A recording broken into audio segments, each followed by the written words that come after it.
Hello there and welcome to the Sleepy Alchemist. Tonight we are going to wander into a world where science, superstition, and a stubborn refusal to follow safety regulations collide. Imagine the night sky painted deep red by a swollen blood moon, every shadow sharpening, every stone gleaming as if dusted with embers. In the cold wind you hear the low hum of the castle's ancient weathered walls, and somewhere behind those walls a lone figure is moving about with deliberate calm. You probably want to know this. He is not the sort of person who should be left unsupervised with open flames, especially on a night when the heavens seem attentive. So before you get comfortable, take a moment to like the video and subscribe, but only if you genuinely enjoy what I do here. Also, I'd love to know, post your location and the current local time in the comments. Now, dim the lights, maybe turn on a fan for that soft background hum, and let's ease into tonight's journey together. The blood moon rose over Blackthorn Keep, with the slowness of a predator testing its prey. Its edges shimmered with a faint corona, something astronomers in the 21st century might call a diffraction halo, though here it was simply whispered about as a sign. In medieval Europe, lunar eclipses were not just celestial events, they were omens. Chroniclers once wrote that the Battle of Grunwald was fought under a blood moon, though historians still argue whether that was poetic embellishment or just bad timing for lunar charts. Down in the castle's outer yard, torches sputtered in the damp air. The sentries who usually loitered at their posts found themselves glancing upward far too often, eyes locked on that molten red disk. The night seemed to press closer, every creak of armor and stamp of a restless horse sounding louder than it should. Even the ravens had abandoned their perches along the parapets, as if knowing this was no ordinary night. Inside, the alchemist stood before a narrow arrow slit, one hand resting on the cool stone frame. His name had been struck from the court records after an earlier incident involving liquid mercury, a brass mirror, and the Queen's favourite embroidery. But he remained in the keep, tolerated for the usefulness of his craft and the dangerous allure of his mind. He watched the moon with a calm that bordered on reverence, though in truth his thoughts were counting down hours and heartbeats to something far greater than celestial beauty. The history books note that in the 14th century, scholars from Bologna recorded theories about the moon influencing earthly fires, claiming flames burned brighter during certain lunar phases. The alchemist knew of these treatises and dismissed them as half-right. The moon could influence fire, yes, but only when coaxed with the proper materials and a precise alignment of shadows. He had been waiting 11 years for this exact alignment.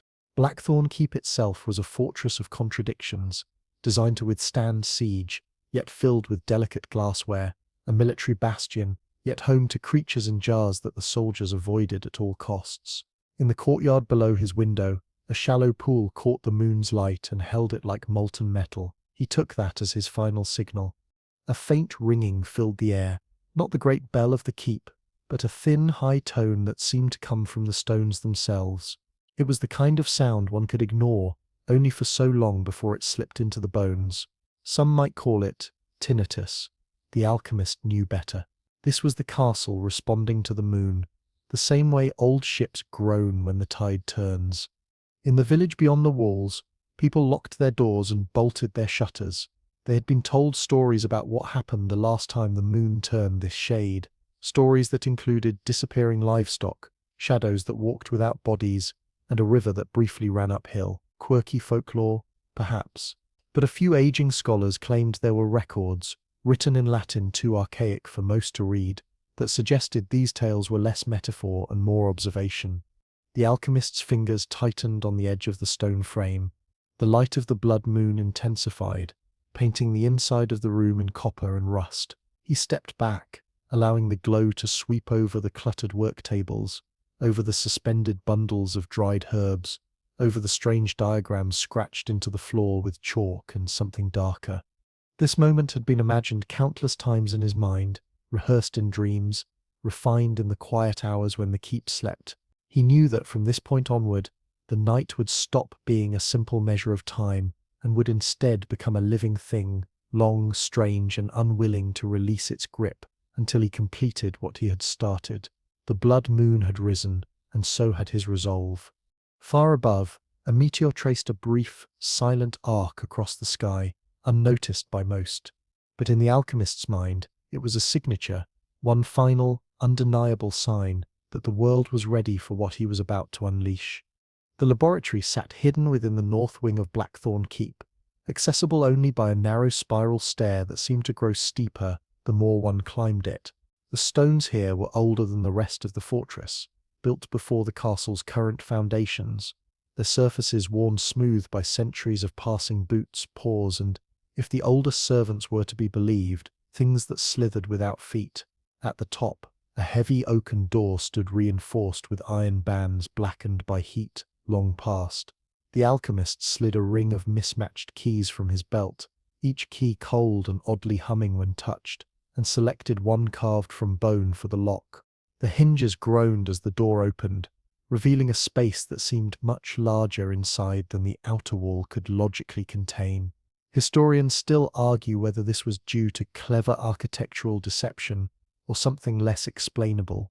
The air was thick with the mingled scents of beeswax, burned resin, and the faint tang of ozone.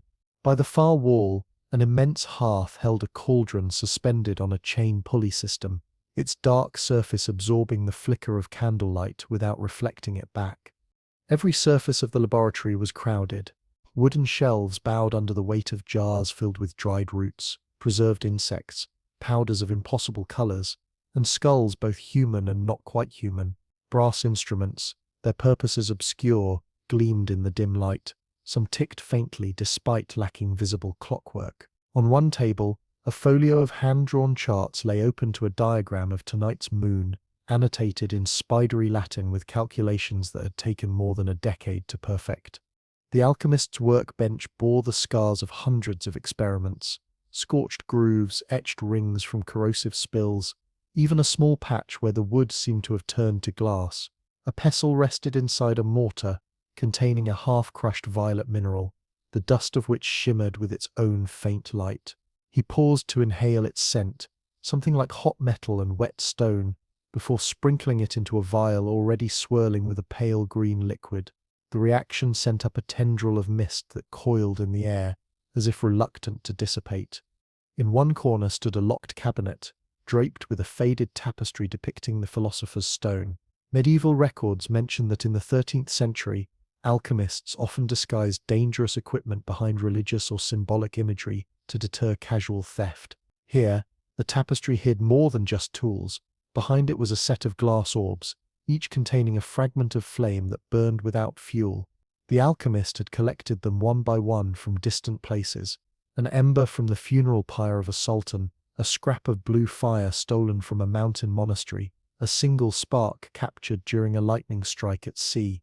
He moved with careful precision, unsealing jars, measuring powders by weight, and by the way they fell through the air, a pinch of powdered staghorn for stability, a drop of moonwater gathered from a silver bowl during last year's eclipse for resonance. From a high shelf, he brought down a vial stoppered with red wax, the most dangerous of his collection. Inside, the liquid rolled sluggishly, catching the light with a molten gleam. He had bargained dearly for it, trading not gold but knowledge of a recipe the other party had sworn to burn. On the central table, tonight's tools awaited: a copper alembic polished to a mirror shine, an obsidian blade for shaving minute quantities of mineral, and a set of crucibles lined with salt. These were arranged according to a layout that looked chaotic but matched the star map pinned above them. The placement, he believed, allowed the laboratory itself to act as an extension of the night sky, a concept dismissed by most scholars but whispered about in fringe manuscripts. A single candle burned on the sill, its flame steady despite the occasional draught. He glanced at it now and then, not to measure time but to gauge the air itself. Candle flames, he often said, were better truth-tellers than any servant. They showed you when the unseen entered the room. From beyond the door came the distant murmur of the keep's great hall. The nobles were gathering for the blood moon feast, an occasion meant to distract them from the fact that the night outside felt stranger with each passing moment. The alchemist knew they would not come looking for him until well after midnight, when the wine ran low and the music grew thin. That gave him just enough time to prepare the first phase. He crossed to a chest, reinforced with iron straps, and worked a series of hidden catches before the lid lifted with a hiss of released air. Inside lay the oldest of his possessions, a parchment scroll so brittle it seemed to flinch at being unrolled, and beside it, a shallow stone bowl streaked with mineral veins. The scroll contained a ritual written in a language no longer spoken in any kingdom. Translating it had taken years, and even now he suspected there were words whose meanings had shifted over centuries, their original intent lost like smoke in wind. Outside, the wind shifted, bringing with it the scent of pine resin and damp moss from the forest. The moonlight through the narrow window grew darker, redder, as though thickened by something between earth and sky. The alchemist felt the weight of the hour settle over his shoulders. He touched the stone bowl with both hands, grounding himself against the chill creeping into his fingers. The door swung closed behind him with a slow, deliberate finality. In this sealed space of relics and strange light, time felt different, less a flowing river, more a deep pool into which he was about to plunge. He began to lay out the ingredients the way a careful traveller unpacks a map, each item aligned to the chalk arcs he had drawn when the sun was high and the keep still felt like part of the ordinary world.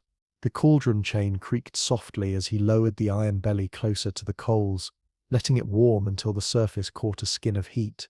The candle on the sill held steady as a judge. He watched it, remembering his own rule from earlier in the night. Candles tell the truth first. The flame trembled once, then settled, which he took as permission to proceed. From a velvet pouch he shook out a pinch of cinnabar ground, so fine it drifted rather than fell, a red whisper that spiraled toward the bowl like a thread seeking its needle. Cinnabar was no curiosity in any medieval workshop worth its salt. Text attributed to the 14th century Pseudo-Geber described the roasting of this red ore to draw forth mercury, a fact so standard that apprentices could recite it before they knew how to test a crucible for hairline fractures. He tipped the powder onto his scale, nudged it to the exact mark, then brushed it into the cauldron where it spread and vanished like a blush on water. Next came the herb gathered under eclipse. He had named it nightwort for his own notes, though herbalists from the valley called it something else in a dialect the court disliked. The leaves were grey on one side and green on the other, and if held to the ear at midnight they seemed to hiss, which most people sensibly declined to test. He unwrapped a bundle tied with black thread and dropped the leaves into the mortar. The pestle wandered over them with gentle circles until the juice darkened to a deep teal that looked wrong and right at once. He dripped the liquid into the cauldron and the surface convexed, as if something beneath pressed up to meet the taste. A small brass reliquary, riveted and sealed with wax, waited for his hands. Inside, wrapped in silk and ash, lay a scoop of phoenix powder. Some would laugh at the name, and that would be fair in many rooms. Yet sailors returned from cold seas with narwhal tusks. They sold as unicorn horn, and courts paid for them in hard coin. The world loves a myth it can hold. He opened the reliquary with a simple twist, and tapped a mere dusting into the mix. The scent rose at once, metallic and clean, like wet iron smoothed by river stones, and for a moment he swayed with the memory of the mountain monastery where this ash had been offered at dawn, after a bonfire that left no smoke trace at all. Behind him the tapestry over the dangerous cabinet shifted slightly, a movement that was probably a draught and possibly the room breathing. Long before tonight he had noticed that some spaces, once used for ritual over decades, begin to develop habits the way people do. A door would prefer to close itself at a certain hour. A shelf would accept one jar and send another crawling to the edge when the moon swelled. Historians still argue whether these reports were Scrivener exaggerations or a coded way to warn future workers that certain corners carry risks that measurements cannot capture. From the stone bowl he lifted a crust of salt shot through with violet flecks. The violets had cost him a week in a cave where the ocean surge pounded the rock steps until he could recite the rhythm in his sleep. He crushed the crust between the heels of his hands and fed it to the cauldron. The surface sighed, though the window slit remained windless. He let out a breath of his own, slow and measured, and felt the tower stones briefly echo it back like a careful friend. There were the vials gathered at what he called the edge of the world, though the world has many edges depending on who is drawing the map. A tear of resin from a cedar that had survived 3 lightning strikes and a drought, a finger of black sand from a beach rumored to sing at noon, a drop of wine from a barrel rolled through the streets of a conquered city, saved not for nostalgia but because triumph carries a sharpness that alters fermentation. He measured each into the alembic, not yet to distill but to let their scents meet and teach one another like strangers obliged to share a table. He drew out a feather wrapped in oilcloth, brittle, scaled with glassy sheen, something once winged and now reduced to a fragile bone of light. He did not add it to the cauldron. One does not waste a hinge when the door has not been hung. Instead, he touched it lightly to the rim, and listened for the tiny hiss that meant the cauldron had accepted its introduction. It came, like water closing over a pebble, and then silence again. On a scrap of vellum, he traced a sigil using ink made from oak galls and the grey of morning soot. The sigil would dissolve once steam rose, ferrying intention into the body of the work. 1,000 pages in 1,000 libraries tell similar steps in different music. Yet the pressure of the pen at the final curve mattered here more than the shape itself. He pressed, lifted, and set the scrap on the tripod where the first curl of vapour would catch it. He paused to taste the air. Taste matters. Every kitchen knows this, and alchemists are only cooks who were told they could not play with fire without a license. The room tasted of resin and a faint bitterness like walnuts too long on the tongue, but behind that lay a sweet smell, new and thin, like the first breath in a room just unsealed. Good. The mix had begun to reach toward itself. From a small wooden box, he removed a relic not listed in any inventory, a bead of translucent stone the size of a tear, found inside the ribcage of a fish that had never swum in any known water. He did not claim to understand it. He only knew the bead cooled the air around it, and made the candle flame narrow to a needle. Some medieval collectors bought filters made from woven asbestos and cleaned them with fire, a practical marvel that once convinced entire courts that stones could survive any hearth. The bead felt like that same logic turned inward, a durability that did not bother to announce itself. He held it near the cauldron and then set it aside again, a reminder that restraint is also an ingredient. He added moonwater, last year's eclipse caught in a polished bowl and sealed under beeswax. It smelled faintly of rain on old tiles. The surface of the cauldron flexed again, and this time kept the dome, as though the mixture had decided to carry a little sky for itself. Whether medieval references to moonwater were literal dew gathered at night, or metaphors for cooling protocols in the lab, remains unsettled, and historians still argue whether the term wandered between poetry and practice depending on who held the pen. There was one more touch, a pinch of powdered blue glass ground from a goblet seized during a winter tax raid, and redeemed at auction for a few coins and a favour. Glass is frozen sand, which is another way of saying a patient flame. He stirred and watched the colour in the cauldron slip from iron red to dark green to something like the bruise on the horizon before sunrise. The candle bent its head, and then stood back up, a polite bow at the threshold of a new room. Outside, the forest breathed a resinous breath that came in through the arrow slit and stirred the bundles of herbs, making the grey and green leaves of nightwort shiver against their cords. He heard the distant bell of the great hall as servants shifted platters, a reminder that the castle still carried on with meat and music, while he built a ladder no one else could see. The sound rolled down the stair, touched the door, and faded into the stones. He lifted the obsidian blade and shaved a whisper of meteor iron from a small rosette hammered thin as a coin. The filings slid into the mix and vanished. Cultures had long kept meteor pieces as talismans that fall from the sky with their own authority, a fringe habit to scholars in velvet caps, yet a comfort to any soldier who had ever watched the heavens and wondered whether the earth was noticed. The cauldron answered with a faint pulse that matched his heartbeat for 3 steady counts, then went flat again. Steam finally rose, a thin thread curling toward the vellum sigil on the tripod. It licked the ink and drew it apart, carrying intention into vapour. The alchemist let his shoulders soften. The first phase had begun to knit. The candle said nothing more. The room watched with its good, patient silence. He moved the chain a notch lower, fed the coals, and gave the mixture time to begin remembering what it had always wanted to be. The first sign arrived like a polite guest who had been waiting on the landing for the music to cue. A bead of light rose from the cauldron, too round to be flame, too soft to be metal. It hovered just above the convex surface, a pearl of brightness that made the candle on the sill look like a shy cousin. He stilled his hands and let the room do its own listening. There was no crackle, no pop, only a hush that deepened until even the pulley chain seemed to hold its breath.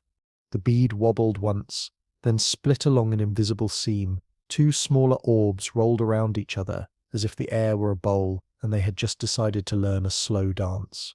He had seen Sant Elmo fire once from the top of the South Tower during a storm that turned the river into hammered tin, a blue sheath climbing a spear tip like a saint in a hurry. Mariners in many centuries recognized that glow and took it as a sign of protection, a real, measurable atmospheric phenomenon that still refuses to look ordinary when it visits.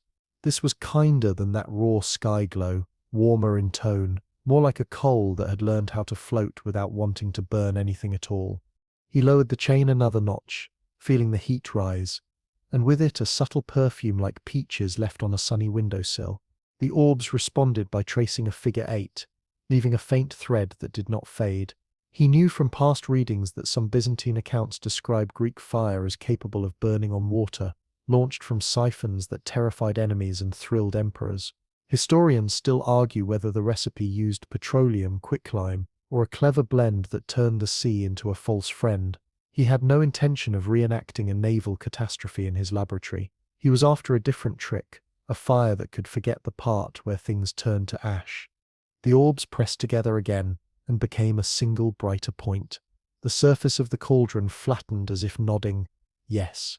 He opened the copper alembic and allowed a drip of the resin wine mixture to fall, not into the main brew but onto the hovering bead. The drop reached it, paused, and spread into a thin, luminous skin. If anyone had been watching through the arrow slit, they might have said the light grew a shell. He thought of eggshells and how heat can turn alban opaque, an old kitchen truth older than any book in his room. Alchemists borrow from kitchens the way poets borrow from markets, and if that observation is not in a treatise, it should be. Outside, a wind brushed the stone and bowed the bundles of grey and green nightwort. The flame on the sill leaned and then righted itself, still the honest witness he relied upon when the room began to behave like a dream. He let the bead rise a little higher with a careful exhale, and then tapped the side of the cauldron to send a tiny ripple across the surface. The ripple crossed beneath the light and made it quiver, a curiosity rather than a warning. He allowed himself a half smile. So far, the night was keeping its promises. From the tapestry corner, the slow draught returned, a thin line of cooler air that nosed along the floor and lapped at his boots. The room had habits, and habits love repetition, so he let it be. Instead, he turned to the tripod and repositioned the vellum scrap so that the narrow stream of vapor would pass directly through the last loop of the sigil before drifting toward the bead. The first strand caught and curled like incense. The bead brightened, then steadied, a modest yes once more. There exists a fringe story, passed among herbalists who prefer trees to towns, that certain forest fires will move around the nests of ground owls, leaving a perfect ring of uncharred leaves, as if the birds had bribed the flames. No one can prove this without setting unfortunate experiments, which is just as well. He remembered the story now because the bead had begun to avoid the places in the air where his hands had recently moved. A tiny respect for warmth and presence. The candle told him nothing was unseen nearby. It simply looked aware, which is not a comfortable thing to say about light. But tonight the list of comforts sat downstairs with the musicians and the lamb roast. He slipped a sliver of blue glass into a smaller crucible and held it near the cauldron, not close enough to risk dropping, close enough to let the bead see its own color refracted into a deeper tone. Light reacts to light the way birds answer echoes, curious and quick. The bead leaned, then swelled once more. A faint ring formed around it, like a halo that had forgotten how to be dramatic. He thought about medieval stained glass and how workers mixed potash, sand, and metallic oxides to coax those saturated blues into church windows, a technical craft miracle that still makes modern chemists nod with respect. If artisans could freeze sky into glass, perhaps he could teach fire to sit up and balance on air without fidgeting. The great hall below sent up a waft of music, lutes not entirely in tune, and a drum trying to keep them brave. The The sound touched the door and seemed to back away, reluctant to interrupt. He returned his attention to the bead and dripped a single drop of moon water from the sealed jar. The surface scarred with a tiny hiss, and then calmed. The bead took on a softness at the edges, the way frost can make a lantern look kind. He remembered a rumor from a coastal convent, a widely whispered and less widely believed report, that the sisters had once distilled a cold flame from fermented sea moss, a light that would burn underwater for as long as a prayer lasted. Historians still argue whether such accounts are allegory for piety persisting through hardship, or whether there had been some early understanding of slow oxidation in the presence of brine. Tonight he set debate aside and watched the small truth before him continue to exist, because that was its simple decision. He slid open the cabinet and let his hand hover over the glass orbs, each a museum of travel and trouble. He did not release any of the captured flames. He only wanted the bead to feel they were near, the way a child will eat more bravely when friendly faces sit at the same table. The bead brightened as if it understood that nearby company had entered, then returned to its steady hum. The cauldron sighed again with that inward breath that meant the blend was moving through its stages. He stirred once, twice, and then stopped, because there is a point at which agitation chases away delicate structures, a lesson anyone learns on a day when impatience turns a sauce grainy. The mixture released a thin strand of vapor that climbed the bead and made it shimmer with microcolors, little greens and violets that appeared and were gone before the eye could stop blinking. He thought of the thin oil sheen on a puddle after summer rain, a cheap spectacle that nevertheless hints at the mathematical beauty of thin film interference. The world offers lessons in every ditch for those who are greedy for pattern. He spoke a word under his breath, not a magic word, just a syllable he had taught himself to use as a metronome for breathing slow. The bead bobbed and steadied. Above the arrow slit the blood moon moved a finger width, patient and large, generous with its ruddy light. He fed 2 coals to the bed and waited for the soft settling noise that meant the temperature had agreed to stay where it was wanted. The pulley creaked, the cauldron lowered the smallest possible measure, and the bead answered by rising another finger width. The room held its hush. There is a moment in any making when the maker understands that the work has climbed onto its own feet. Potters feel it when the clay centers. Weavers feel it when the warp stops snagging and begins to offer a shape of its own. He felt it now like a click just behind the heart. The bead did not need persuasion any longer. It needed company. He leaned to the alembic and opened the narrow spout so that the slightest stream of fragrant vapor could draft toward the light. The bead welcomed it and flashed once, a coin-catching sun, then settled into a glow that looked alive without wanting anyone to panic. Out over the forest, foxes trotted narrow paths, and somewhere a stag shook its antlers, showering droplets that caught the red of the moon like ember sparks. None of them saw what happened next, which is probably why the story survived. A second bead rose, smaller than the first, then a third, then a fourth, until a little swarm hung like a constellation in rehearsal. The first spark, now a planet with small moons. He felt their warmth on his cheeks, less than a hearth, more than candlelight, a kindly presence that did not consume the air. The candle on the sill did not gutter, it bowed once again, and then went back to being honest. The first spark had arrived, found itself pleasing, and decided to make a few friends. He had the sense not to applaud. Instead he reached for the feather wrapped in oilcloth, brushed it once across the bright cluster, and watched the glow ripple as if a gentle hand had combed light into a better mood. The room waited. The night leaned in. The work stepped from maybe to yes. The walls began to speak, though not with words anyone could write down. It was a low vibration, a sound like wet stone shifting underweight, travelling along the mortar and settling into the bones of the room. The alchemist had heard it before in faint whispers during lesser workings, but tonight it rolled in with the steady certainty of a tide. He set the feather aside and pressed both palms flat to the workbench, letting the vibration crawl up his arms. Somewhere deep in the stonework, something old was leaning forward to listen. Castles have always had their murmurs. Masons in the 12th century wrote of singing walls during construction, when freshly quarried blocks gave off strange resonances if tapped just right. Historians still argue whether this was due to air pockets in the stone, or whether certain walls simply remembered more than they ought to. Blackthorn Keep's north wing was built atop even older foundations, remnants of a fort whose builders had vanished long before the current kingdom rose. The locals swore the ground here had a voice of its own. The sound now was not entirely stone. Underneath the deep rumble came faint syllables in a tongue he recognized only from the brittle scroll locked away in the chest. Glottal stops, elongated vowels, a rhythm like the turning of gears too large to see. He didn't need to translate. The tone alone carried warning, approval, and something halfway between.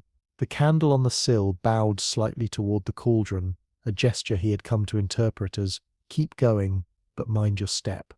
The glass orbs in the cabinet responded as if in chorus, their captive flames flaring and dimming in subtle sync with the wall's low chant. He moved closer, careful not to disturb the arrangement of tools, and placed his ear against the tapestry's rough weave. The sound was clearer here, resonating through the shelves and into the jars of herbs, making the dried leaves tremble like the tiniest of bells. Somewhere within the murmur, he caught the repetition of one particular phrase, short, sharp, with a rhythm like striking flint. He'd read enough marginalia to know it was an old invocation, one not meant for calling anything new, but for waking something that had been waiting. A peculiar sweetness crept into the air. Not the earlier fruit warmth of the cauldron's vapors, but something more floral, sharp at the edges. It reminded him of hyssop steeped too long in honey. He turned toward the arrow slit and saw that the blood moon had deepened, its red now laced with violet at the rim. The light poured into the room with almost liquid weight, pooling on the floor in shapes that didn't match the window's outline. One of the floating sparks drifted down to hover just above the chalk circle on the floor. Its glow intensified, casting clean, sharp shadows across the workbench. The shadows moved an instant later than they should have, lagging behind the spark's motions as if unwilling to obey normal physics. He bent down, watching the delay with a mix of delight and concern. Delay and shadow was a trick he'd seen once in a cloistered library, where an illuminated manuscript page shimmered in torchlight, as if the gold leaf preferred to remember the flame before it. That page had been kept under lock, not for its beauty, but because readers swore the delay eventually reversed, shadows moving before the objects did. The murmuring walls shifted pitch, dropping lower, almost into a growl. The vibration spread to the pulley chain above the cauldron, setting it into a faint sway. He reached out to still it, and the bead cluster above the brew pulsed in response, each orb expanding and contracting like lungs. They weren't imitating him, they were breathing with the room. A fringe account from the late 1400s tells of a Florentine apothecary whose distillery vats took breath during a comet's passing. His apprentices claimed the vapors exhaled from the vats could be felt on the skin, cool and smelling faintly of copper. Scholars have debated the translation for centuries, whether took breath meant expanding gases, or if the scribe had indulged in allegory. The alchemist, watching his orbs rise and fall tonight, knew better than to file it under metaphor. The voices in the walls began to overlap, some strands quicker, others stretched and drawn out until they became little more than a tonal hum. It was not conversation in the human sense, but the layers had structure, like different instruments working toward the same cadence. He realized they were responding to the rhythm of the bead's expansion, not leading it, not following, conversing with it.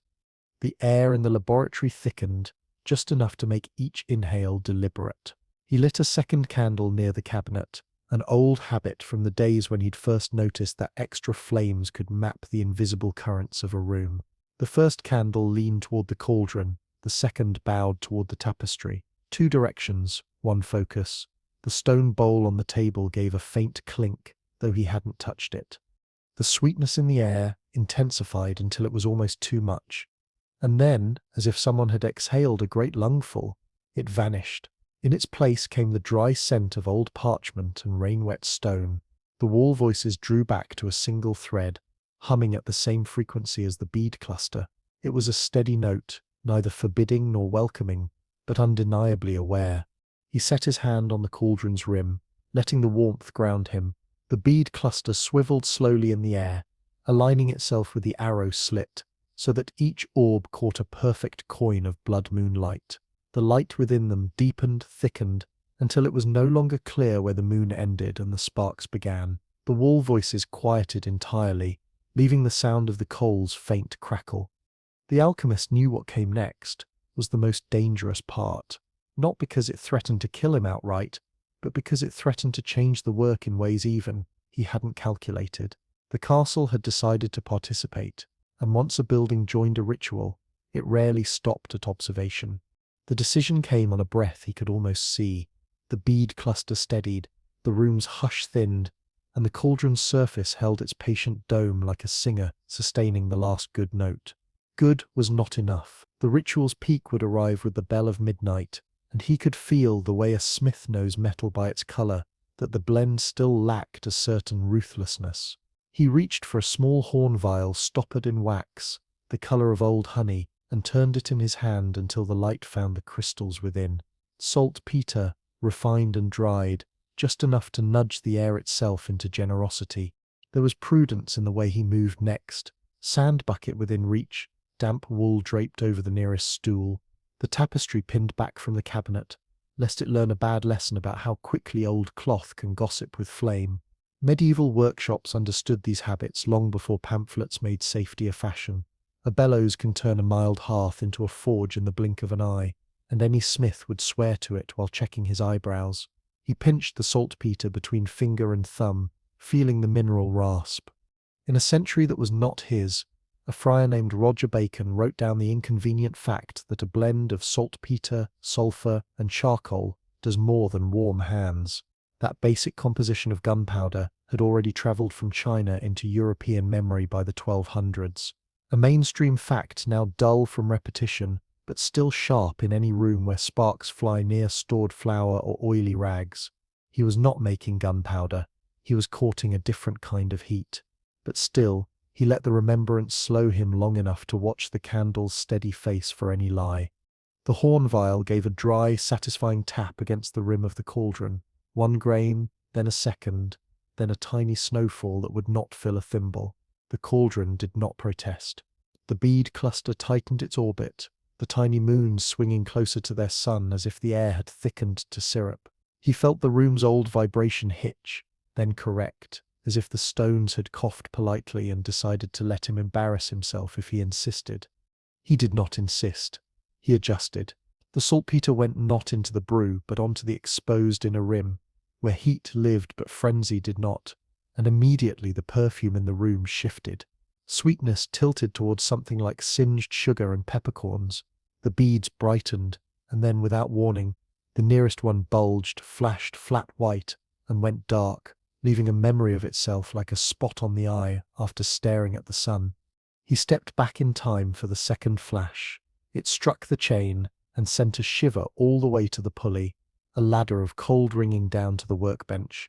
For one terrible heartbeat, the whole chamber looked ready to fold into a single hard brightness.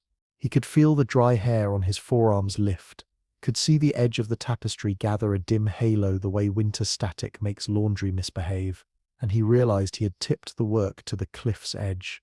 One more careless grain and he would achieve exactly the wrong fame. He reached for the alembic, not to pour, but to steal its stoppered coolness. The resin-wine mixture had rested long enough to draw its families together. Now he lifted the coil and aimed the mouth of the vessel toward the cauldron's surface, letting the faintest chill draught whisper across the dome. The beads, still bright, twitched as if a gentle hand had tapped their shoulders, and their glare softened back into glow.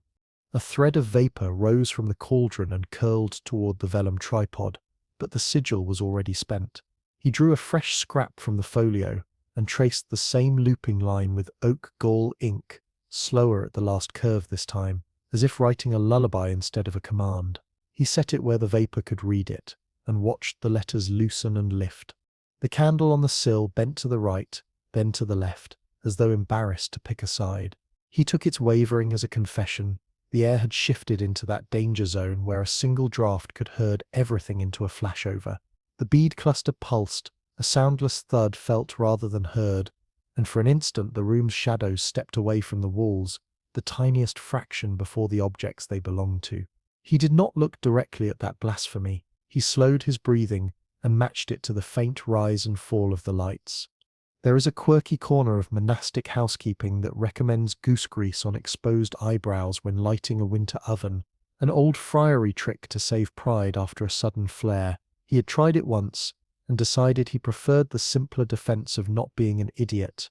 It rose in his mind now with gentle sarcasm, a reminder to behave with the humility of a man who has seen what kitchens can do when their patience breaks. He sidled along the bench, one palm out to feel hot pools and cool lanes in the air, remembering that the room had habits, and that habits could be coaxed back into good behavior with the right tone. He lifted the small bellows kept for coaxing reluctant coals. He very carefully pressed it once, not at the cauldron but toward the arrow slit. A thin draught drew the brighter vapors toward the window, like a child tugged from mischief by a sleeve. The orbs held their positions, obedient to the new line of flow. He pressed the bellows again, a polite invitation for the room to exhale. A sudden clink on the table, the stone bowl hopped. He looked down and saw hairline cracks spidering where the violet-flecked salt had been crushed, old stress finding an excuse to show itself. He slid the bowl to a cooler corner and laid the damp wool across the bench like an altar cloth, a gesture that satisfied an old superstition and also made the glassware less eager to share heat by accident. Historians still argue whether Basil Valentine, the supposed 15th century monk who wrote about antimony and furnace practice, ever existed, or whether he was a convenient mask for later editors who preferred a monk's authority to their own names. Whoever wrote those pages had known the truth that mattered. Kiln gods are real, only in the sense that heat collects respect. The first two flashes had set his nerves ringing, but in their wake he found the pocket of calm that often lives on the safe side of danger. He took up the obsidian blade and shaved a veil-thin curl from the meteorion rosette, letting it fall not into the cauldron but onto the warm rim where the saltpeter had hissed. The sound this time was not a hiss at all, but a soft sick, as if the work itself were admonishing him for drama. The curled shavings softened, darkened, and then vanished as if eaten by the light. He remembered, with an almost fond wince, that time in the lower yard when he had tried to demonstrate mirror silvering for a duke's bored nephews and nearly gassed the falconer with vinegar fumes. Aqua regia, a marriage of acids Arabic writers had described centuries ago, will swallow gold's pride, an undeniable fact in the long history of dissolving arrogance. He did not need that marriage tonight. He needed diplomacy. He sealed the acid chest again without opening it, and instead took a drop of moon water on the tip of a bone spoon. The droplet went to the rim, not the brew, and the room cooled half the width of a sigh. Inside the cabinet, the glass orbs quieted their flickers, their captive flames choosing decency over theatre. He nodded thanks, a small bow to those little museums of trouble he had collected from a sultan's pyre and a mountain storm. The tapestry hung well behaved, its woven philosopher at peace for the moment, though he kept the pin in place. Some temptations do not need opportunities. Through the arrow slit, the blood moon sat heavy as a seal on a letter, its lower edge blushed with the faintest violet that sometimes appears when dust is high and the earth's shadow fattens. He had read a note in a scholar's hand that such fringes could be traced to scattered light in the atmosphere, and he had believed it. The explanation felt like a friend who could be trusted to watch the shop for an hour. The beads drank that rim of violet, softened further at their edges, and the white flash memory in his sight finally faded. He let his mind wander for a single heartbeat to the nonsense people smear on their faces to keep the sun from making them sorry later. Somewhere in a distant age, Egyptians had used crocodile dung as a cosmetic sun shield, a fact that makes every modern ointment seem like a kindness. Remember that crocodile dung sunscreen, he thought without humour, and then returned to the present where his own safety regimen currently included not detonating a keep. He rolled his shoulders, counted a slow 5, and adjusted the chain by one link, easing the cauldron up by the barest fraction. The dome held. The bead cluster resumed their planet dance, neither shy nor manic, simply awake. He felt the room's vibration return to its earlier tone, that low consonant hum that suggested the foundations had stepped back from the cliff with him and were pretending they had never considered jumping. The dangerous adjustment had brushed the chamber with a match, and he had snatched the match away before the room could remember the childlike joy of burning everything it could see. He stood with his palms flat on the bench until his heartbeat slowed enough to make his fingers listen again. Then, with ceremony reduced to a single nod, he reached for the next measure in the plan, the one he had promised himself he would not rush even if the bell downstairs called the whole court to the terrace to howl at the moon. The knight waited, narrowed its eyes, and allowed him the grace of continuing.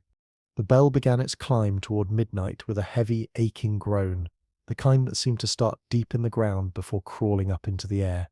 It was not the quick, bright peal used to call the court to dinner.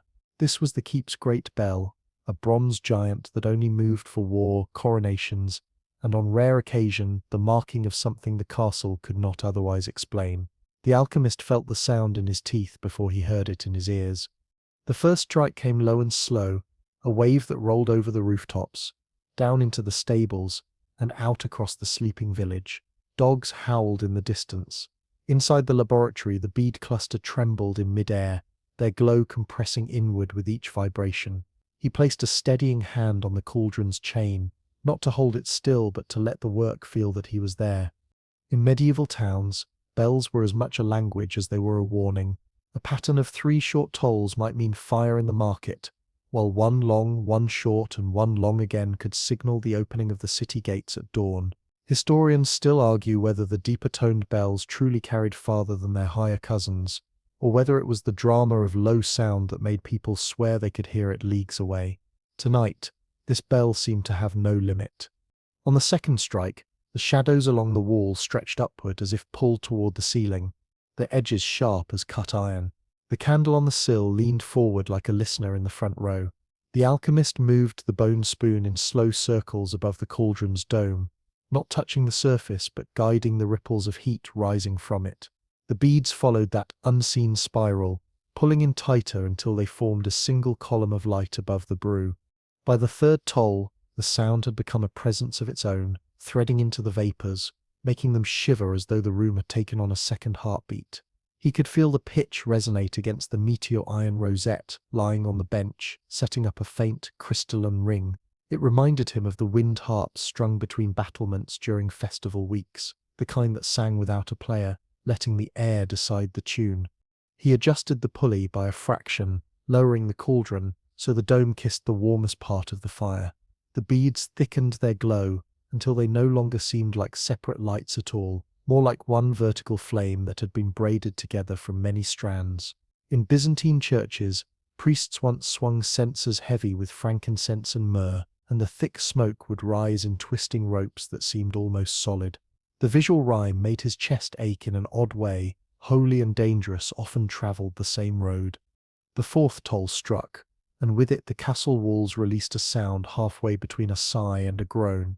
The old murmuring voice was back, not speaking now but humming in agreement with the bell's deep note. In the cabinet, the glass orbs quivered. A few sent their captive flames darting to the glass walls like moths pressed to a window.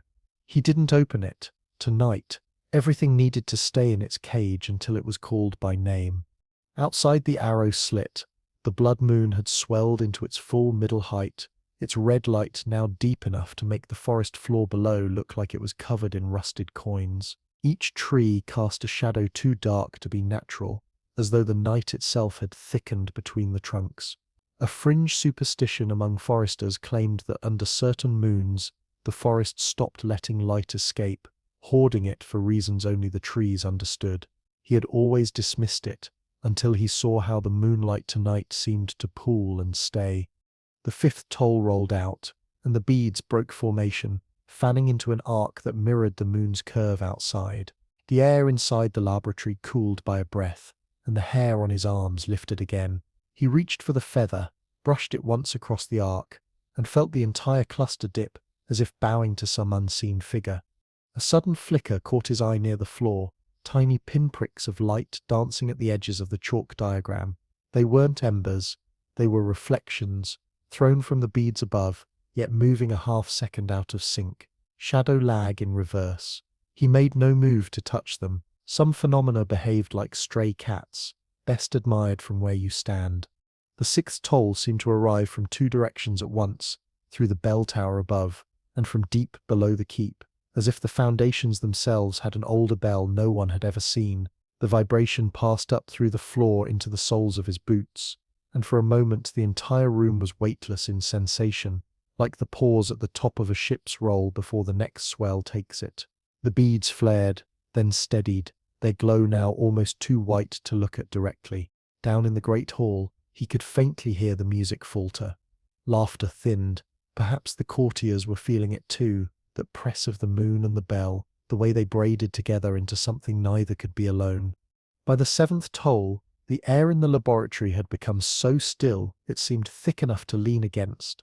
The candle on the sill did not move at all. Even its flame seemed to hold its breath.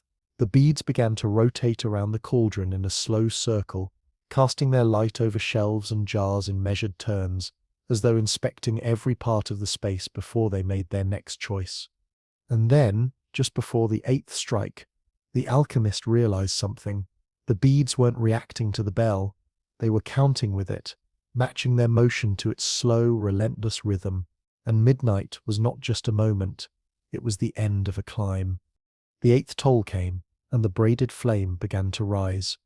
The braided column did not so much ignite as decide to exist. It lifted from the cauldron like a slow-born tree, trunk straight, surface smooth, a pale core wrapped in layers of warmer hues, the outermost tinting toward the same patient red that soaked the moon outside. He waited for the expected signatures of flame, the savage lick of tongues, the stray snaps, the eager smoke trying to find someplace higher to be. None arrived. The air smelled faintly of resin and stone, and something like rain struck by sunlight. The candle on the sill, honest as ever, did not gutter. It simply leaned in, as though curious about a cousin who had grown up abroad and returned with better posture.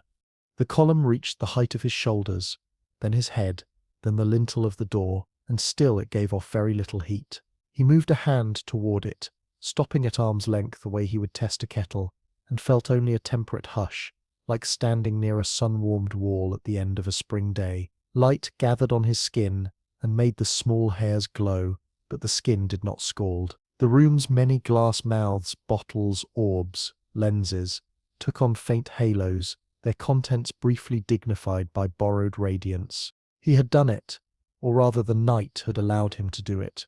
The fire was burning and yet not burning, alive and yet indifferent to fuel. A memory surfaced uninvited, the great Zoroastrian fire temples where sacred flames have been tended for centuries, shielded by domes and rituals so that the ember of one age can look the next in the eye without blinking. That is not myth. It is history written into architecture and calendar alike, a mainstream fact that comforted him now like the steady hand of an elder. This, though, was new. No brazier, no wood, nothing to feed but attention. The bell answered with its next toll, and the column rippled once in agreement, not in obedience. The braided strands loosened, then wove themselves tighter, as if rehearsing different ways to stay one flame. He stepped around it with the reverence afforded a sleeping animal that might wake either curious or cross. On the workbench, the meteor iron rosette had warmed enough to blur the filings he had shaved earlier into a dark smear that looked like a thumbprint on the night. He ran a fingertip through the air just outside the column, and felt neither dryness nor the greedy pull that ordinary flames exert on a room's breath. His lungs took what they wanted without complaint. He watched for smoke out of habit and received instead a spray of tiny glints, light motes that rose and vanished like thoughts you meant to keep, but let drift. If a fire could dream without exhaling, this was it. A fringe tidbit floated up from the slower current of his memory. Marsh wanderers calling certain midnight lights, corpse candles, the will-o'-the-wisp that danced over wet ground and stole lost travellers deeper into the reeds. Folk blamed fairies and the offended dead. Later tinkerers mumbled about phosphine teasing oxygen into party tricks. He had laughed at that when he read it, not because it was wrong, but because people will explain anything to keep the dark polite. The column now wore that same mischievous restraint, a show that refused to become a spectacle. He passed a copper ladle through the outermost glow and brought it back spotless. No soot, no bluing, only brightness, sliding off in a thin sheet like water refusing to wet oiled paper. He set the ladle down and held his palms to the column again, closer this time. Warmth came reluctantly, a shy radiance that seemed to adjust to him rather than assert itself. He found the exact distance where he could pretend it was a hearth. He let it pretend with him.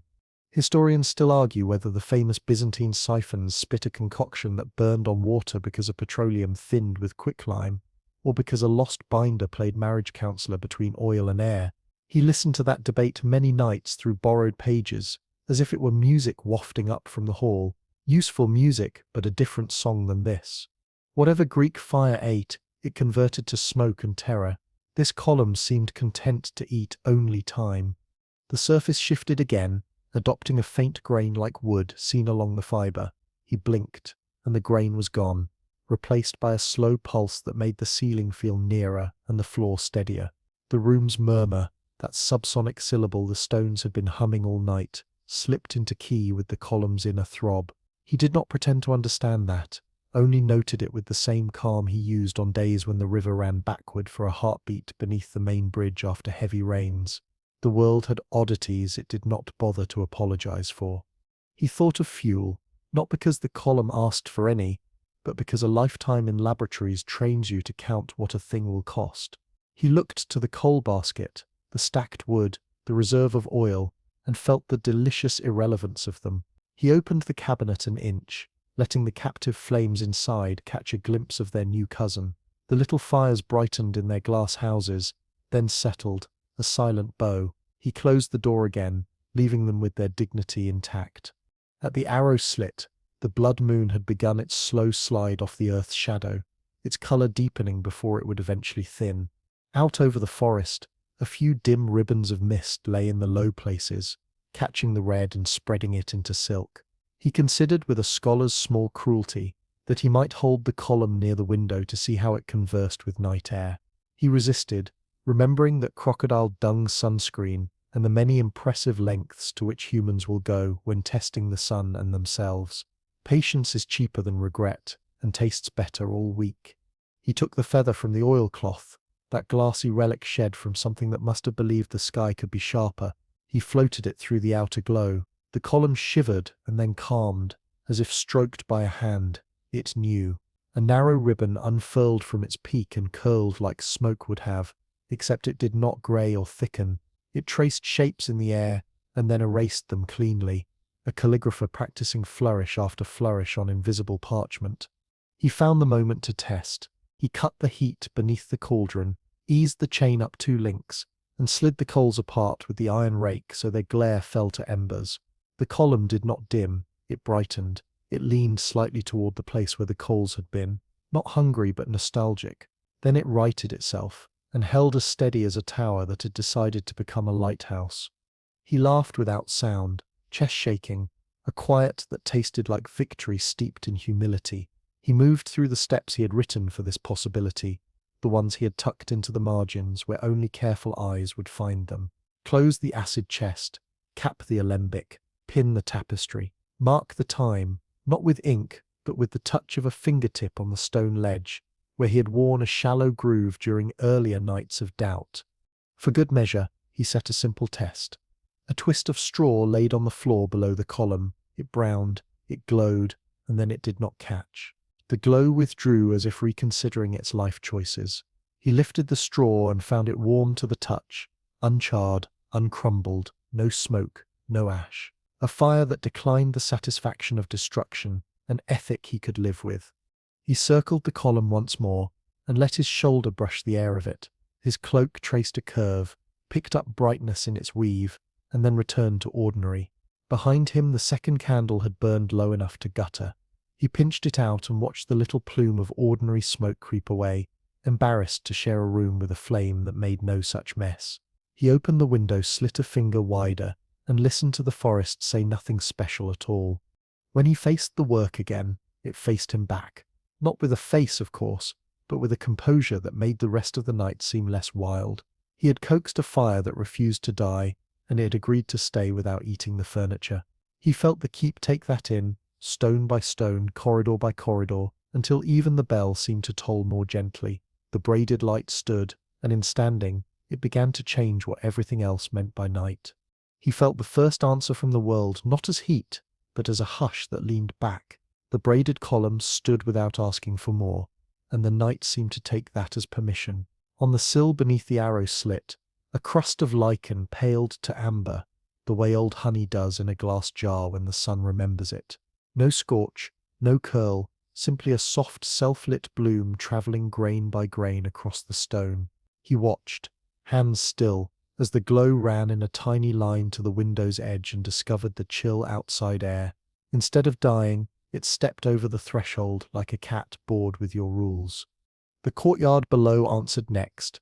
Between flagstones where moss made a living from patient shade, low light began to thread along the seams, knitting the ground into a grid of gentle embers.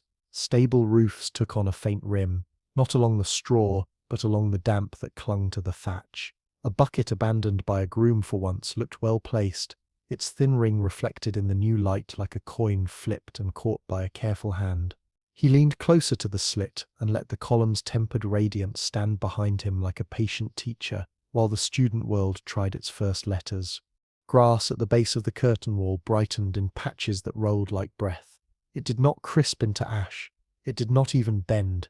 It learned to glow. The movement was impossible to hear, yet somehow he could feel it, as if the ground had borrowed the castle's earlier murmur and turned it into motion. He marked the path in his mind, from the window stone to the mortar, down the wall face across the moss seams, out to the first honest blade of green in the outer yard, a map of light without smoke. Somewhere in the keep a sleepy dog found a reason to stand, paws shifting, claws clicking once, then quiet again, deciding that nothing smelled like trouble because nothing smelled at all.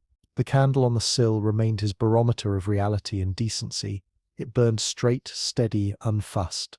If the air had starved, the candle would have told him. The candle told the truth. Whatever was happening did not bargain in breath.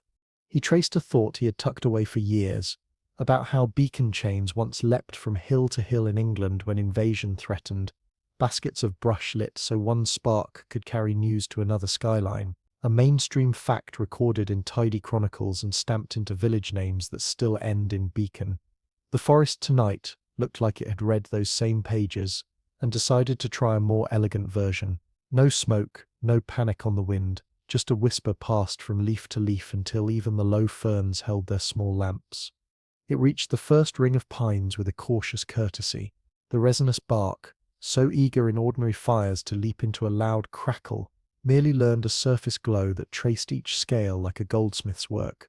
Needles wore the thinnest filaments of light along their edges, a tiny crown for every green spear.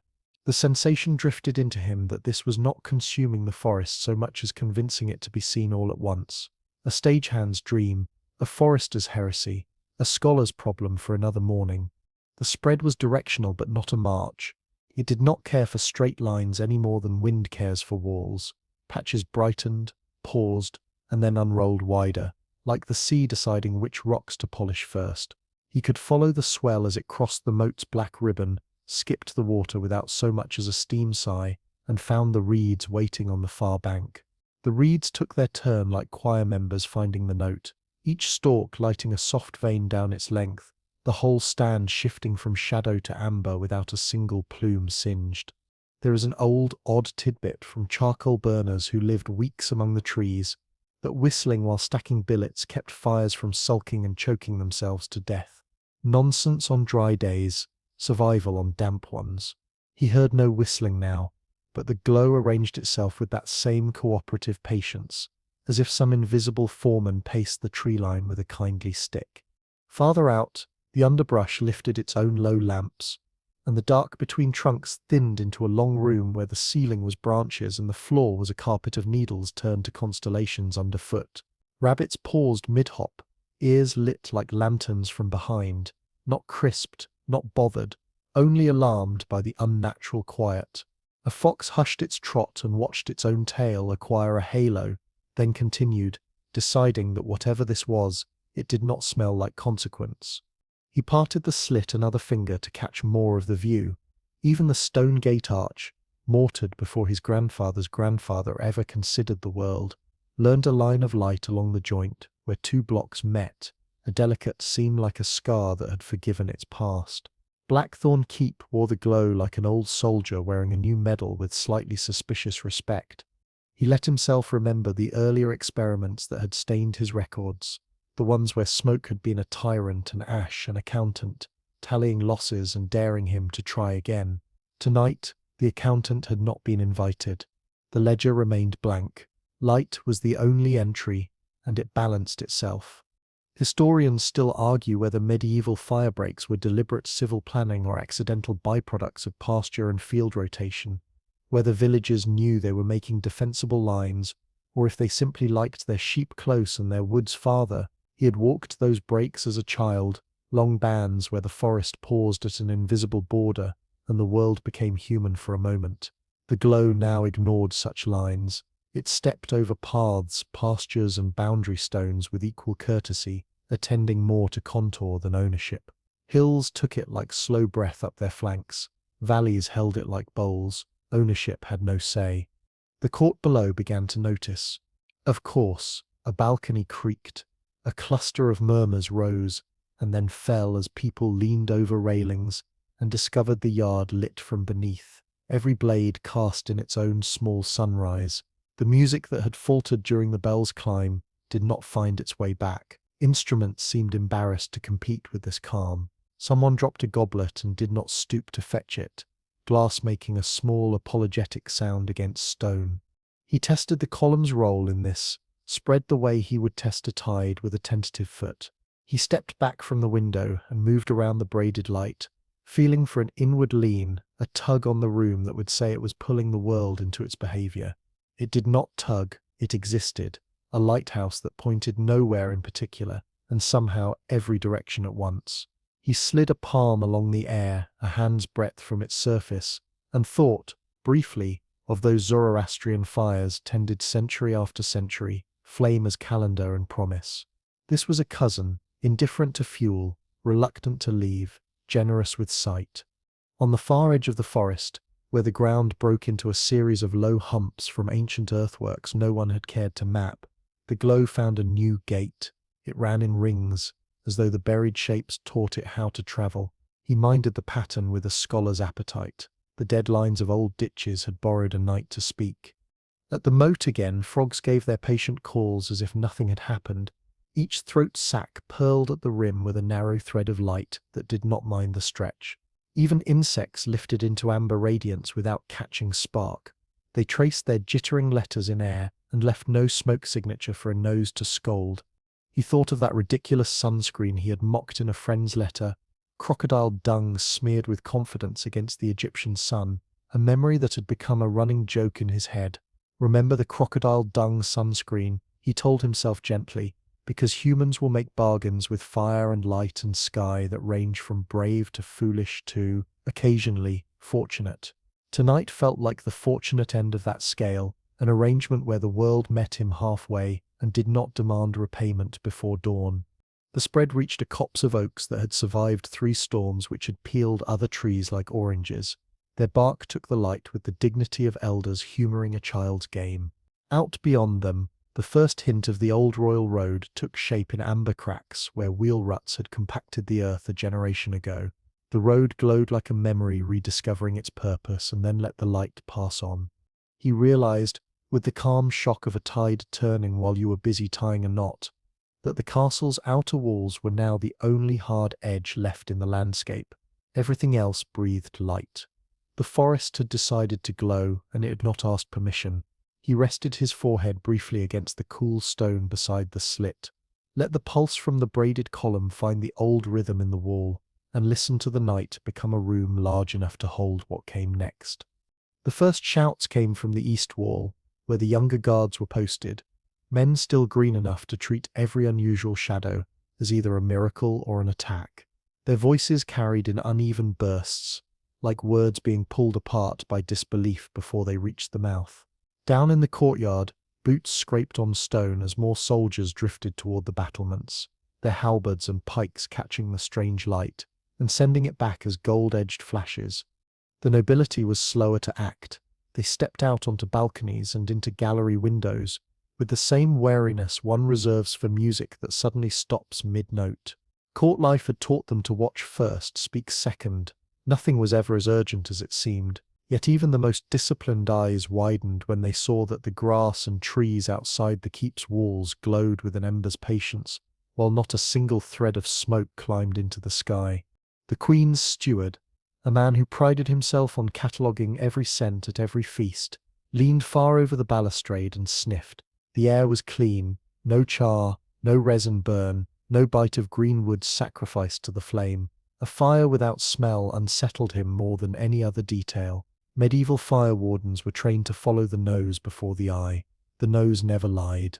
Historians still argue whether this method or visual watchtowers saved more towns from ruin. On the west side, a pair of stable boys slipped out the postern gate, driven by the kind of curiosity that outpaces fear. They reached the outer yard and crouched, touching the lit moss between flagstones. Their fingertips came away warm but unmarked, the moss still springy and damp beneath. They whispered to each other, testing the air like colts learning the wind. Neither felt the urge to run. Inside the great hall, the music finally surrendered. The lute strings gave one last shiver. The drum made a hollow thump as its keeper set it down, and silence stepped in. Nobles craned their necks toward the high windows, catching the glow where it reached in like a polite guest. The king, slow to leave his seat, motioned for a messenger to bring him word, though his expression suggested he already knew the answer would be unsatisfactory. The alchemist stayed at his arrow slit, watching the spread with the practiced detachment of someone who understands that events cannot be rushed, only read. The braided column behind him hummed its quiet pulse, casting no shadow and accepting none. He could feel the court's rising unease in the air. It climbed the tower stairs in the sound of hurried boots and hushed voices. A fringe anecdote, long buried in the records of a coastal monastery, told of a night when the sea itself began to glow, a pale ribbon stretching from harbour to horizon. Sailors claimed the water was lit by the footprints of angels. Later scholars muttered about plankton responding to unknown currents. Tonight's forest was the land's answer to that old tale, and he wondered if some historian centuries hence would write this down in the same half-skeptical tone. The tower door thumped open. 2 guards stepped in, their eyes locked not on him but on the column. They stopped as if they'd walked into a cathedral, hands loosening on their spears. One made the sign against evil. The other, braver or less devout, reached out a palm toward the glow and stopped when the warmth brushed his skin. Neither spoke. After a moment they simply looked to the alchemist, waiting for him to supply a category in which this could be safely filed. He gave them none. Below, the captain of the guard barked orders to check every cask of pitch, every torch in the armory, as if the absence of smoke was proof of sabotage. Men ran with buckets, forming lines to wells and cisterns, ready to fight a fire that showed no interest in burning anything. The buckets came back full. The water waited, unused. The court physician, a man who had once boiled vinegar in a locked room to prove its vapors could heal cough, approached the king with a theory about swamp gases and reflected moonlight. His explanation evaporated the moment they stepped outside and saw the light pour upward from the ground, not down from the sky. Somewhere beyond the moat, a peasant family crept out from their hut, clutching children wrapped in wool. They stood barefoot on the lit earth, marveling that it was warm enough to banish the frost, but not so hot as to blister the skin. The youngest laughed, stomping on the glowing patches as if testing whether they would scatter like fireflies. They did not. The light held steady under every heel. The alchemist leaned away from the window and let his gaze sweep the laboratory. Every glass surface caught the glow in miniature. The orbs in the cabinet glittered like watchful eyes. The tapestry over the philosopher's stone shifted slightly in the same slow draft that had visited earlier, but now it seemed to bow toward the column, a gesture of reluctant acknowledgement. Historians still argue whether castles ever truly breathed during sieges, their stonework exhaling warmth stored from the day. Tonight, Blackthorn Keep exhaled light it had never stored, and the sensation moved through its corridors as if the architecture itself had been caught gossiping with the moon. In the courtyard, the steward's voice rose over the murmurs. Find the source. The order went unanswered, for the source was not a thing the guards could carry or extinguish. It was in the air, the earth, the quiet between trees, and it was in the tower, where one man and a fire that refused to die, had just rewritten what the castle thought it knew about night. The braided column pulsed once, almost in amusement, and the glow outside quickened its spread.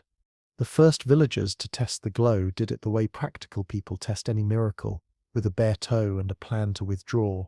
The little boy who had been hopping earlier put his whole foot on the grass and then his whole weight and discovered, to the audible relief of every mother watching from a doorway, that his toes did not sizzle and his skin did not complain. The light climbed up his ankles like a shy cat, then settled, and the child laughed again in that inside voice that makes grown men decide the world can keep turning one more day. The alchemist watched from his arrow slit and marked the most important data point of the night so far. Fire without heat had stepped outside and chosen a new family. Farmers trained by 1,000 dawns moved in next, boots tamping down the thin frost. The glow did not take offense. It simply threaded itself around the leather, turned the hobnails into tiny suns, and left the tread prints uncharred and oddly handsome. A woman set down a bundle of kindling and spread her fingers in the radiance, the way people do when they have been cold too long. Warmth arrived like a polite guest, not like a conqueror. No smoke, no sting, no stinginess either. Then someone noticed the oddity that would set the court to whispering and the scribes to sharpening their quills. Where the glow was strongest, shadows were gone, not softened, not confused. Gone. The boy danced in place and he cast nothing that could be called a silhouette. The mother lifted a hand between the glow and the nearest wall and found her palm simply became itself, with no dark twin to copy. The alchemist felt it more than he saw it, as if some quiet arithmetic between things and their absence had been rewritten. He checked his honest candle on the sill, and found it still gave a neat shadow to the rim of the window. The column's light did not steal shadow everywhere, only where the ground had learned to shine. The distinction mattered. It meant the glow had local rules. People think of fire chiefly as devourer, but they also know the homelier kind that turns wet clothes tolerable and bread from a lump into supper. In medieval houses, that homely kind often came from rushlights, simple torches made by soaking the pith of marsh rushes in tallow. That is a mainstream fact tucked into the fabric of ordinary days, and it floated through the alchemist's mind now, because what the forest had woven felt like a giant rushlight laid flat across the world, burning kindly and refusing to spit grease into anyone's eye. He took comfort from the comparison and then let it go, because kindness did not explain the silence of shadow. Theories sprouted as theories do whenever night behaves like a court jester who has learned new tricks. One soldier decided the moon was painting over darkness with its own red brush, a fancy that collapsed as soon as he stepped under an arch, and found that the moonlight overhead still made perfect shape of his helmet, while the ground around his boots turned him into a creature of pure presence. A kitchen maid declared the glow a blessing meant to help her find dropped spoons. That opinion won early popularity in the scullery. Historians still argue whether such reports of vanished shadows in chronicles were the misreadings of eclipse lore or the stray poetry of frightened hands pretending to write science. The alchemist took a quieter approach. He set a wooden rod on the laboratory floor and rolled it into the beam of the column's radiance. It threw no shadow on that patch. He rolled it back into ordinary candlelight and the rod's neat outline returned. He tried a pouch of fennel seed, a coil of wire, a stack of vellum. The rule held. The column's light allowed shadows. The earth light, outside, did not. He reached toward the braided flame and held his hand so near he could feel the soft halo, and watched his palm print disappear on the floor as if it had been politely erased by a patient clerk. He felt his own laugh in his chest again, quiet and far from triumph. The world had just taught him a thing and had not charged him tuition. Down in the yard, the captain of the guard sent a file of men into the glowing grass with instructions to act brave until their knees believed them. Helmets shone like fruit polished by a market stall girl with nothing but a rag and free time. The men moved slowly, then faster, then with that swagger soldiers always acquire when the ground promises not to bite. They looked down and saw no shadows following them, and some of them liked the feeling too much. One slapped the back of his leg where a shadow should have been, as if he had misplaced a lucky charm. and then pretended he had meant to do that all along. A fringe tidbit from the North Country lived in the alchemist's notebooks, scribbled there years ago after a long night with beer and a storyteller who had the kind of eyes that see across distances. On certain winter nights, the story went, hunters on the high fells watched their own shapes expand into giant figures on cloud banks, with halos around their heads that came and went like breath. A later age would call that the Brocken spectre, a trick of sun and fog on a ridge, but the tellers called it angels borrowing silhouettes for practice. What the villagers had tonight was the opposite of that mounting glamour. The halo had stayed, and the person had lost the cutout that usually follows, an inversion worth a lifetime of marginalia. He found his sarcasm mild and humane and useful, in any laboratory where failure and revelation come as twins. Remember the crocodile dung sunscreen? He told the part of himself that wanted to shout down the stair that the world had grown kind for an hour. People had always bargained with light and heat and time, sometimes with wisdom, sometimes with material better suited to the field behind the house. Tonight, the bargain was on the generous side, but it would still have clauses, and some of those clauses would make a king nervous. On the terraces, courtiers tested their etiquette against the glow. Silk showed every thread, as if woven under a jeweller's lamp. Rings threw no little moons onto sleeves. The queen herself stepped to the parapet, and saw that her shadow had deserted her on the stone, and she relaxed by a measure that would be recorded as grace rather than relief. A person without a shadow in older tales could be thief, vampire, saint, or nothing at all, depending on who wrote the rules. The court chose tonight to file it under spectacle. The alchemist looked again toward the forest. The light had reached a set of deer trails, and now traced them as cleanly as ink across parchment. A stag stepped into the brightest stretch, as if into a river, and his antlers wore crowns fit for 10 kings. No smoke braided the air above that head. No crisping smell ran ahead of his hooves. The animal lowered its head and grazed, and the ground accepted the exchange with a serenity that made even the raven on the south turret fold its wings and reconsider its plans for mischief. Mainstream fact returned with the weight of older fires tended by older hands. In Rome, the Vestal Order guarded the city's flame so that presence never left the civic body, and in Persia the great fire temples kept embers alive across dynasties. Eternal flames are not extravagance. They are institutions that make time sit still in a bowl.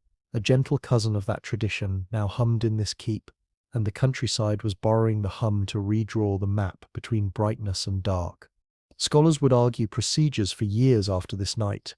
He knew it without prophecy. Was the vanishing of shadow a property of the alkaline ash a fire might leave, if it ever did decide to make ash, or was it the work of fine particulate in the air, nudged into cooperation by lunar geometry and the absence of smoke, or had the earth itself entered a resonance that allowed surfaces to emit rather than reflect? Historians still argue whether cases like the dancing lights at sea belong to the kingdom of chemistry, or to the ministry of metaphor. He would let them sing that song when the ink dried. His task was to listen for the next instruction. It came with the simplest cue. A milk cow in a byre outside the walls turned slowly in her stall until the glow found her flank. Her shadow vanished across the straw, and she sighed the long sigh of an animal who has found a better part of the night. The alchemist smiled at that patient lesson. If the world could soothe a cow, it was not trying to drive anyone to kingdoms that end in panic. The braided column behind him pulsed in agreement, and the ground outside brightened by a small degree, and the number of places where darkness used to pool dwindled to a handful of stubborn corners. The boy in the yard spun like a compass needle, finding true, and the adults around him finally permitted themselves to breathe like people who suspect they have lived to see morning. By the time the court's chosen learned men arrived in the tower, the glow outside had moved beyond the keep's orchards and was filtering between the trunks of the farthest beech groves. It had stopped being a spectacle and become a condition, like frost or wind or the occasional plague year, when the streets smelled of vinegar and fear. Still, scholars are as bound to curiosity as any moth to a lamp, and these three had been roused from their chambers with the promise of something that could not wait until daylight. The first was Master Calvus, the royal astrologer, who looked at everything with the suspicion of a man whose charts had been wrong twice in 1 month.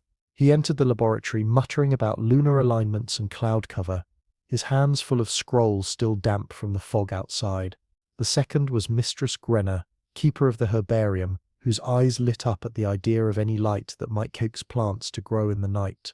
The third, old Partholan, was the castle's archivist, the only one among them who could read the darker margins of the oldest books without reaching for the incense first.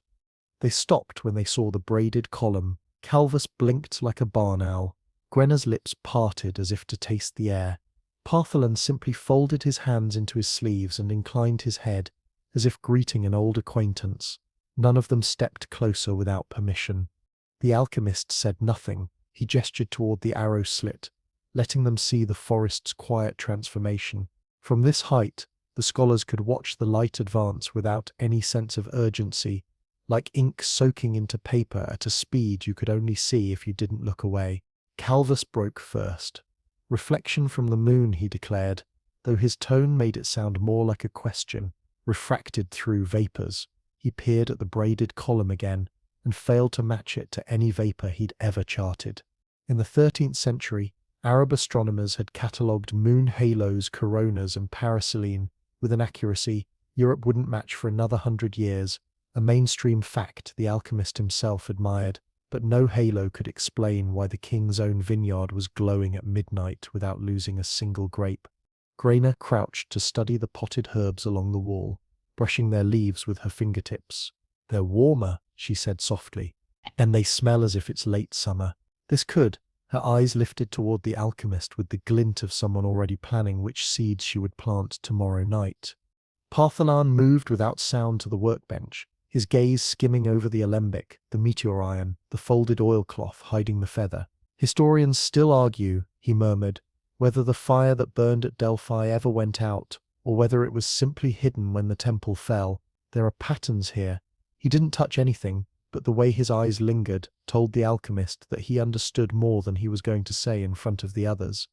The braided column pulsed once, and the glow outside thickened in answer, as if acknowledging the presence of these new witnesses. None of them seemed to notice except perhaps Partholan, whose head tilted slightly toward the soundless rhythm. The alchemist found himself recalling a fringe story from an old Flemish manuscript, a light without smoke that filled a monastery cloister for 9 nights, allowing scribes to work without candles. The account insisted no lamp or flame could be found, and yet every page was illuminated as if in daylight. Skeptics suggested moonlight refracted through ice crystals. Believers spoke of divine favor. The record ended abruptly, mid-sentence, as if the scribe had been called away, or had simply decided some things were not meant to be concluded. Calvus was pacing now, trying to fit the spread of light into some chartable motion. "If it sits traveling, it must have a source," he said. "If it has a source, we can control it." The alchemist kept his voice mild. "You can try." Grenna was already talking about herb beds in winter, about night harvests, about how certain plants bolted to seed under too much daylight, and how this glow might coax them into new habits. Her excitement had that restless edge the alchemist recognized in himself on nights when the impossible stopped being theoretical. Partholan, still silent, had taken the liberty of examining the candle on the sill. He noted aloud that it behaved like any candle should, shadows and all, which means, he said, that the absence of shadow down there is not a trick of the eye, nor of a change in how the moon treats us. It's something the earth has chosen to do under that light. He glanced at the alchemist, and in the shared stillness between them, the point was acknowledged. Down in the courtyard, nobles were beginning to argue, softly for now, but with the heat of people who feared their authority might be shifting without their consent. Some wanted the glow chased out of the fields, others wanted it bottled and sold. The captain of the guard sent more men to patrol the perimeter, as if circling it with steel could persuade it to stay put. The scholars in the tower began proposing methods, prism tests, ink mark trials, reflective shields. Calvus suggested charting the spread with reference to the constellations, in case some alignment could be repeated. Grenna proposed planting a control patch of herbs in the glow and another outside it, to compare growth by morning. Partholan only suggested they keep watching until the night decided what it wanted. Historians still argue whether the most important moments in natural philosophy come from planned experiment or from accidents observed with care. Tonight felt like a deliberate accident, one the alchemist had been preparing for over a decade, and yet still an accident in the sense that it was larger than his will. The braided column gave another pulse, slower now, and the forest answered by holding its current reach, as if it had found the edge of some invisible bowl. The alchemist took that as a sign the peak had been reached. From here, the work would shift, not growing but enduring, and endurance brings its own set of dangers. He let the scholars talk themselves into a circle, and then guided them gently toward the stairs, claiming he needed the laboratory clear to make final adjustments. Calvis grumbled, Grenna promised to return with cuttings, and Partholum paused at the door just long enough to murmur, "Don't let them name it before you do." When the door shut, the alchemist turned back to the window. The glow was holding steady now, forest and field alike suspended in that smokeless amber. The column beside him stood calm, as if it had been standing for centuries instead of minutes, and for the first time all night he allowed himself to wonder not how long it would last, but what it might decide to do next. By moonset, the forest had become a glassless lantern. Every trunk, every branch, every fern and vine glowed as though lit from within, and yet each leaf held its shape without curling. Each flower kept its fragrance. The air was cool enough to cloud the breath, but clear of any hint of smoke. The glow was not climbing. It had already reached everywhere it meant to go. Now it simply endured. The alchemist leaned his elbows on the stone sill, feeling the warmth of the light rise up from the ground in steady waves. There was something unsettling in the stillness of it. Fire, even the most controlled hearth, has a rhythm, a flicker, a tiny restless urge to shift. This light was content. It reminded him of molten glass just before the craftsman blows it into shape, held, pliant, waiting for the decision that would turn it into something permanent. Below, in the courtyards and outer wards, people moved differently now. At first, they had tiptoed into the glow like trespassers. Now they walked with ordinary strides, some carrying buckets of water they no longer intended to use, others simply pacing the perimeter as if they might find the moment when the light had stopped spreading. Peasants from the village had gathered at the gates, a few leaning on carts, others cradling sleeping children in their arms. The strangest part was the absence of sound. Not silence. There was the shuffle of boots, the creak of leather, the occasional cough, but the light itself made no noise. Ordinary fires talk. They crack and whisper, send tiny clinks through the air as wood shifts. Here, the only voices belonged to the people, and the glow neither joined nor interrupted them. Historians still argue whether the great fires of London and Constantinople were as loud as eyewitnesses claimed. Some say panic magnifies the sound. Others swear the city itself makes noise when it's dying. Tonight's endurance carried none of that. If anything, it was the hush after the panic, the way a street feels after the rain has swept all the dust away. A young groom in the outer yard noticed the strangest thing yet. Though the trees still bore frost on their shaded sides, the ground beneath them was bare. The glow had erased the ice without melting it into mud. It was as though the frost had simply decided to be somewhere else. He kicked at the soil with his boot and found it dry but not brittle, warm but not steaming. The alchemist noted that detail with quiet interest. Heat that removes frost without making water might be the kind that doesn't pass through the usual laws at all. He'd read once on a half-decayed scrap from a sailor's journal about dry lightning that split trees without leaving a char mark, only pale streaks through the grain. That story had been dismissed as exaggeration, but tonight it fit into the pattern like a puzzle piece he didn't yet know the picture for. In the great hall, the king had sent for his council, but fewer than half the seats were filled. Some advisers had slipped away to their quarters, preferring to watch from high windows rather than sit in the heat of argument. Those who remained split along predictable lines, those who saw opportunity and those who saw danger.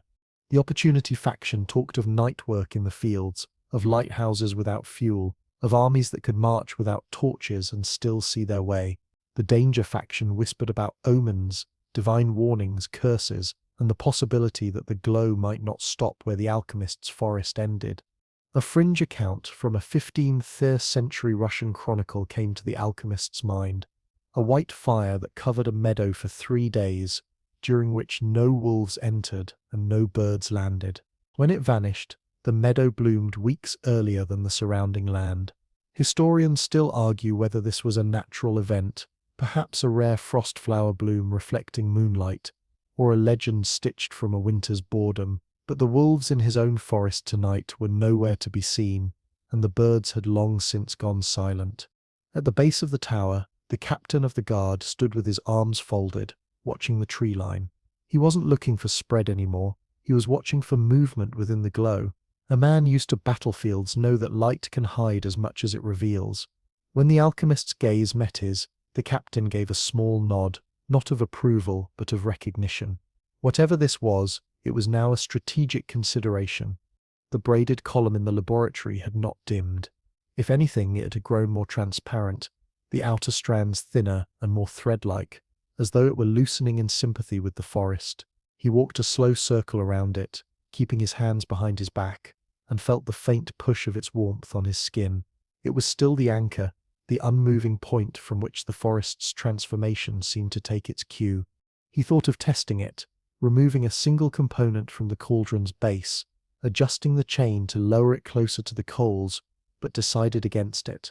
Even in a controlled trial, one does not interrupt a bridge while it's carrying traffic. Down in the courtyard, two children had decided to play a game, chasing each other along the glowing seams between cobblestones.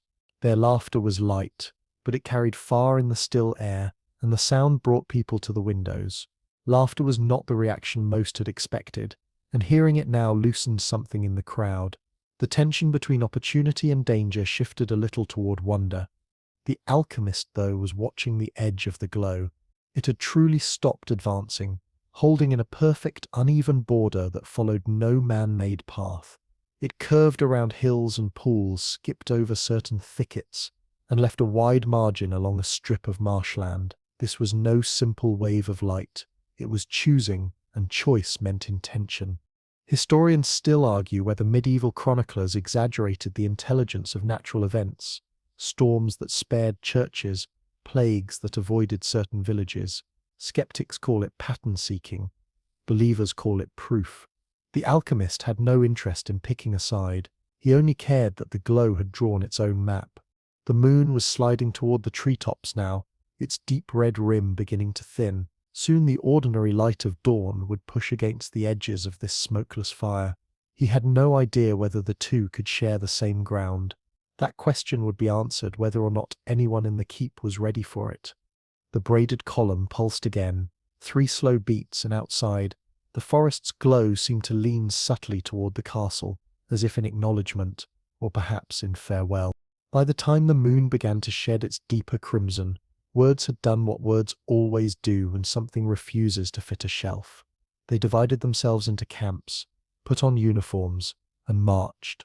The great hall filled with quiet rows of benches and louder rows of opinions, and the air, still perfectly clean of smoke, grew thick with arguments that rose like phantom plumes.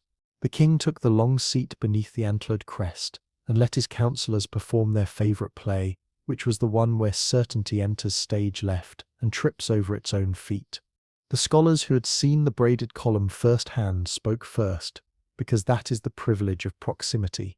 The astrologer cleared his throat and began to map the night onto the heavens with an enthusiasm that suggested the heavens had been waiting all season for his commentary. Lunar geometry, atmospheric refraction, the respectable parade of terms that lets a man pretend he can measure a feeling. The herb keeper leaned in with talk of photoperiods and plant behavior, how seeds might be tricked into thinking the season had bent. The archivist did the wise thing and simply moved a few key books within reach, his silence making everyone else talk louder. The clergy arrived late, but with the focus of people who had slept quickly and dressed faster. The chaplain looked at the lit orchard, at the frost gone from the grass, at the people standing calmly on ground that should have roasted them, and his face settled into that careful mask that priests wear when their flock expects thunder, and they have only drizzle to offer. Divine sign, he said without using the dangerous word miracle. Divine sign meant the crown and the crozier could nod to each other across the space and agree not to fight until the candles burned low. Ambitious courtiers tried on phrases like they were jewels laid out on a velvet cloth. Covenant of light, the night of mercy, the ember without ash. A few brave and foolish tongues flirted with the word heresy, as if it were a spice that could be sprinkled safely on any stew. The alchemist, standing near the doorway, because doorways are useful places for exits and air, tasted each title the way he had tasted the room earlier, and found them all slightly undercooked. He let his eyes drift to his honest candle test on the sill of a side window. It burned the way candles burn, shadows behaving as they have behaved since tallow met pith along the marsh.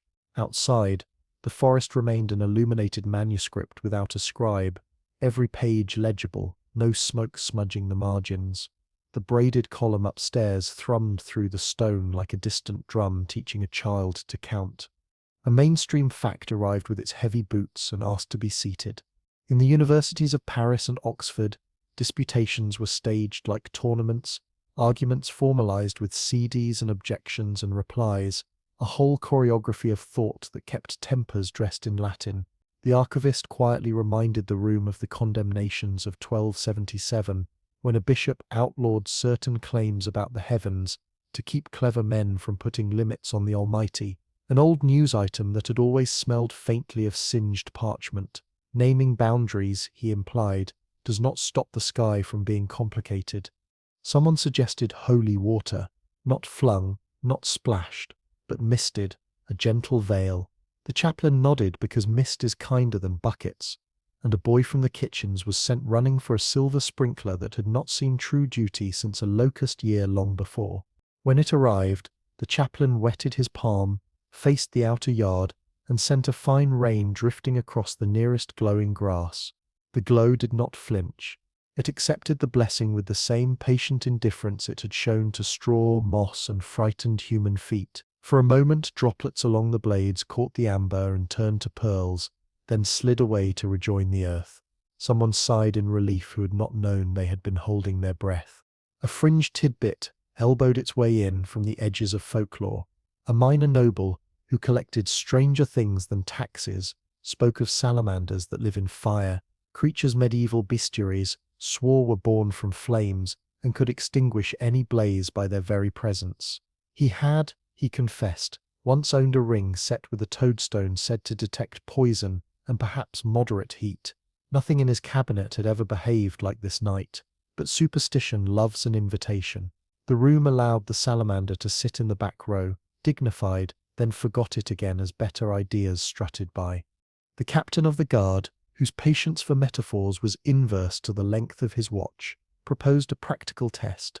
March a file along the wall where the glow met shadow and see whether any edge cut feet or courage.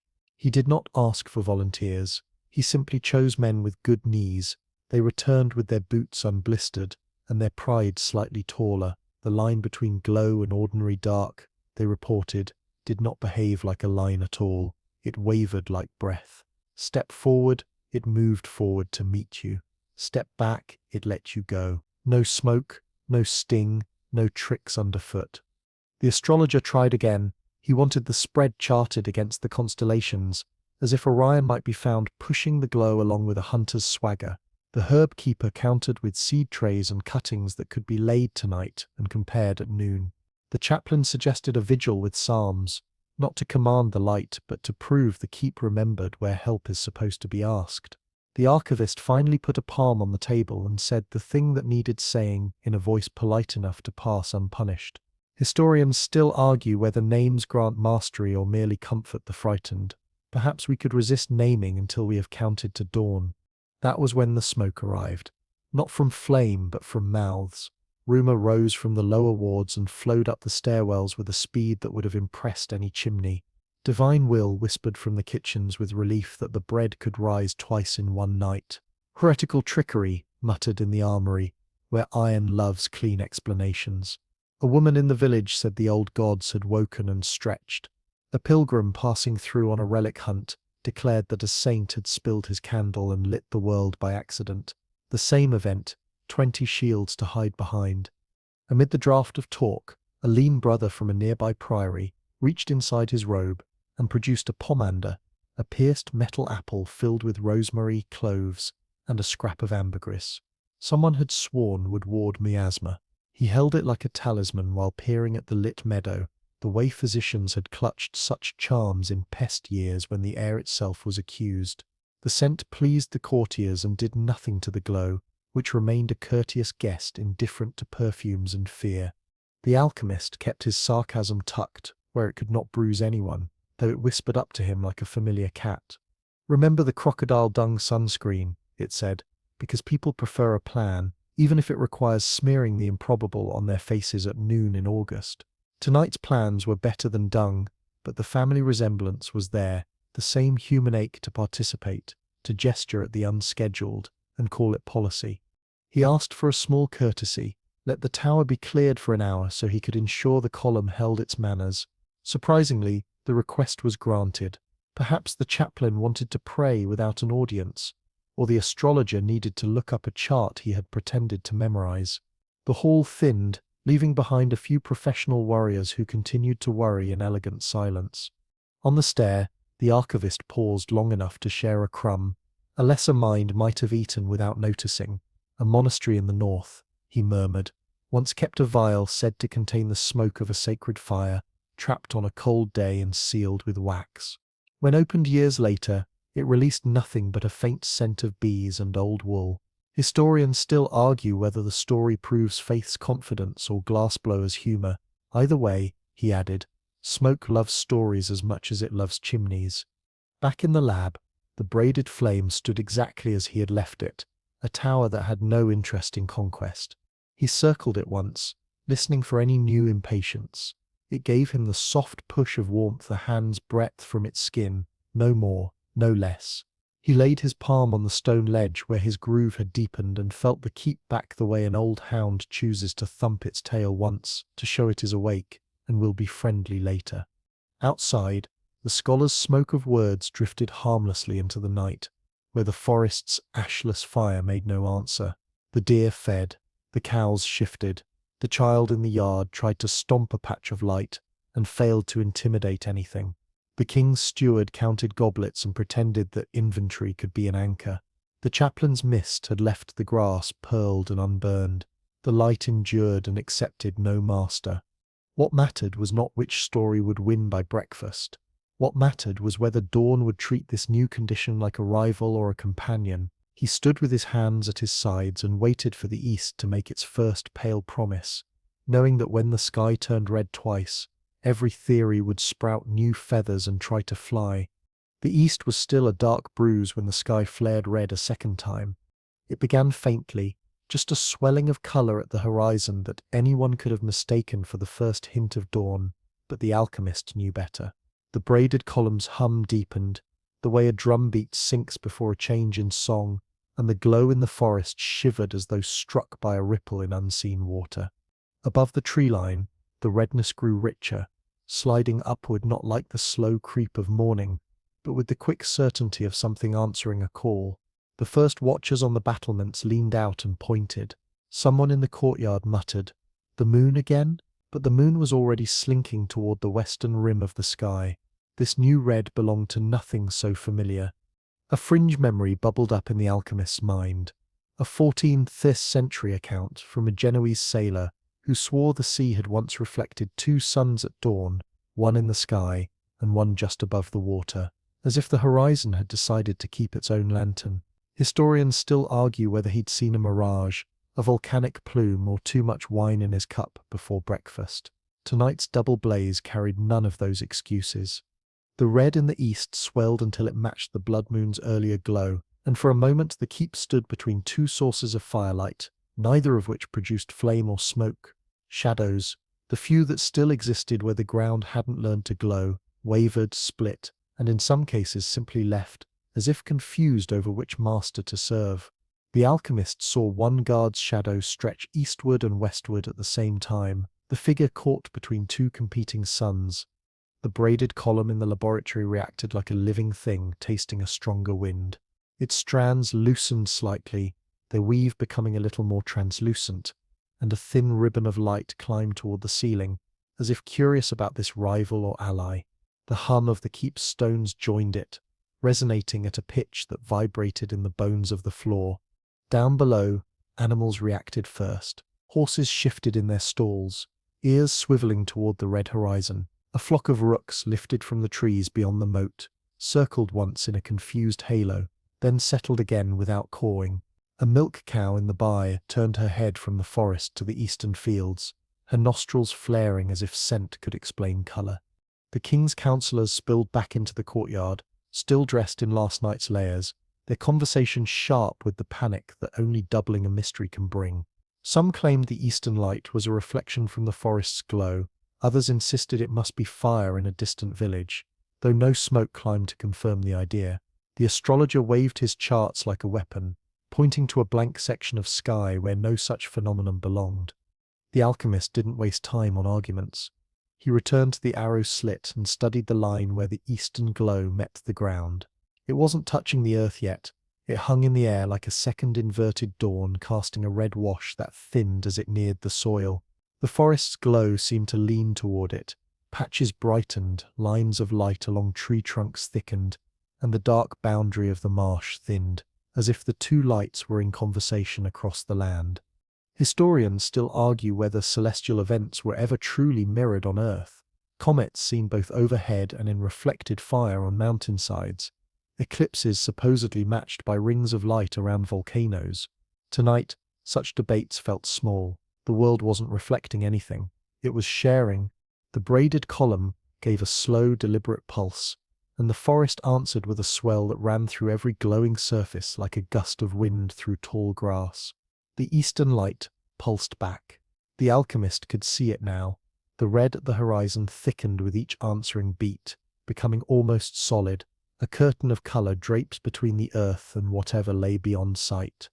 In the great hall, the chaplain called for prayers, his voice steady but his hands restless on the beads. The herb keeper clutched a pot of mint she'd brought from her chamber, holding it toward the eastern light as though offering it a taste of what could grow under its influence. The archivist scribbled notes without looking up, his pen guided by sound and instinct rather than sight. A murmur rolled through the crowd on the wall. The eastern red was beginning to drop toward the earth, not like a sun setting but like a weight being lowered. It touched the tops of distant trees, and for an instant the forest there blazed brighter than any torchlight. Then the glow settled into the canopy, and the effect spread outward, meeting the original ashless fire from the west. When the two lights touched, there was no flash, no thunderclap, no rush of heat. The alchemist felt it instead as a change in weight. The air seemed heavier, as if it had been carrying too much for too long, and had just decided to rest. The braided column's strands tightened again, as though satisfied, and the hum in the keep's walls deepened into something like a purr. A few of the villagers stepped into the meeting line of the two glows, testing the ground. It felt warmer, they said, but in a way that made their breath come easier. No burns, no scorch, only a sense that standing there was like standing in the remembered sun of a perfect spring day. The captain of the guard tested it himself, planting his boots where the lights overlapped. For the first time in hours, he smiled. It feels like armor, he told no one in particular. Not the weight, just the knowing it sits. The alchemist understood. He had not planned for two lights, but here they were, not in rivalry but in accord. The night had grown a second heart and both were beating in time. He was summoned to the king's solar, which at this hour felt less like a room and more like a lantern with furniture. Curtains breathed in the faint draught, their brocade drinking the earthlight and returning it as patient glimmers along stitched vines. Only 3 people waited there, the king with his hands folded as if they belonged to someone else, the chaplain holding the quiet weight of his beads, and Partholan the archivist standing a half-step behind, the way a memory stands behind a face. The guards outside were a courtesy to habit, not a barrier against anything that mattered. The braided column hummed through the stone even here, steady as a slow pulse. The eastern sky still wore its second red. The alchemist did what one does when the room expects confession. He set the leather coffer on the table, the one with iron corners and hinges that remembered more secrets than most men get to hear. The lock was simple and honest, a dislike of drama that suited what lay inside. He slid it open and drew out a bundle wrapped in oilcloth and bound with a thread of gold wire, the kind used to sew reliquaries when simple linen cannot carry enough gravity. The thread came loose with the shy ease of something that has been waiting a long time to be found again. Inside lay a sheet of vellum thin as the skin inside a wrist, a circle drawn in cinnabar, so fine it looked like a blush, and in that circle, a mark burned into the skin while the vellum was still wet. The mark was not a letter from any script that would pass in a university. It was the kind of shape a mason might carve into a keystone before anyone else arrived on the site, a signature that could bear weight. It had fused with the vellum the way a brand fuses with hide, or the way certain memories refuse to move out when you change houses. The alchemist pressed 2 fingers to it, and felt the coolness of old iron faintly answer from the scar it had left on his forearm years ago. He spoke without words, and the room understood anyway. There had been a pact. It did not use the names people like to write in margins with nervous hands. He had stepped into one of the old kilns in the north foundations, on a night when the moon was the colour of rusted wine, and the bell had not dared to speak. He had carried a bowl of salt veined with violet, a scale of meteor iron bright as a tear, and 3 embers that had never met each other before that night. One taken from a sultan's pyre with permission and payment, and a promise that had made crossing a sea expensive. One coaxed from a mountain storm where monks ring bells at the sky, for reasons they pretend are practical, and one caught from the river's mouth, when lightning tried to sign its name in water. He had laid them in the kiln's throat and said the words from the brittle scroll, the language that sleeps on the bottom of old ink. He had offered his own shadow for a while, and something in the stones had accepted. No sane man would seal it, he told himself again like a catechism he had learned too late. The terms were not terrifying so much as indifferent. The flame he sought would burn without fuel, would not feed on air, would refuse to make smoke, would teach surfaces to emit instead of absorb, and would mark the land that listened with a light that could not be herded by buckets. In exchange, certain freedoms would be surrendered. The keep would never again be truly dark. The forest would learn a boundary that feet would not willingly cross, and the shadow he carried would be collateral until the work had learned to walk without his hand. If he succeeded, the collateral would not be returned in the old shape. If he failed, well, the kiln was old and so were the stones above it. They knew how to bury things. There is a mainstream story people like to tell when pacts come up, about Theophilus of Adana, in the 6th century, signing a contract that could only be unmade by intervention from a higher office, a legend copied so often it forgot it might once have happened to an actual cleric with a shakier smile than the illuminations allow. Historians still argue whether the tale was a sermon disguised as biography or the other way around. Either way, parchment, wax, and a bargain are old companions. He had not dealt with any horned clerk whose bookkeeping involved flames and brass, but he had inked a circle and set his mark and given up something he was certain he could live without until he discovered how quietly the body misses its shadow when it goes walking alone. The king listened with the patience of someone who understands that power is a long story told in rooms where no one raises a voice. The chaplain listened with the patience of someone who has spent too many hours with men who want absolution and are really asking for insurance. Partholan listened the way vault doors listen, with a key in his gaze he did not raise or turn. The alchemist laid out the small evidences a mind trained by failure collects. He spoke of the tests he had tried in quieter years, the way certain stones in the foundations sang, if one hummed the right pitch between the bells of prime and tierce, the tiny halo around his hand that had first appeared at dawn after a lesser lunar trick, and had not left him entirely since. He admitted to the feather wrapped in oilcloth, and the fact that touching it to the edge of any ordinary flame taught the flame to stand up straighter, as if it were being observed by someone it wanted to impress. He confessed the collection of captured embers museums in glass that knew each other's company tonight, and had decided not to be jealous. He named the cost as plainly as one can name anything that is partly a story. The land would keep the mark, not scorched earth, not ruin, but a circle where animals would hesitate, and where people with sharp senses would feel the way some sailors feel when they pass over a bank where a river ended centuries before. The light would choose to return when the sky remembered this night's alignment. It might come gentler or stronger, but it would come. He would not be able to unmake it with water or command it with sand or stifle it with linens damp from barrels. Only an order from the same depth that had accepted his mark could close the book again. He did not feign ignorance about the personal clause. His shadow had not been quite his since the kiln night. It lagged sometimes, even under the simple honesty of noon. On certain mornings it took the long way around a doorway, as if checking for someone waiting. He had taken to lighting 2 candles at his writing table, so that his hand would look ordinary against the page.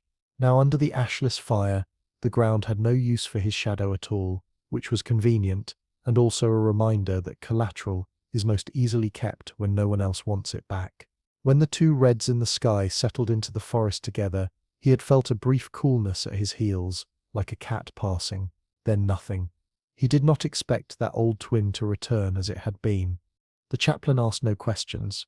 He moved his thumb along the beads and stared at the cinched knot of the gold wire on the table, the way men look at knots they cannot untie with fingers or doctrine.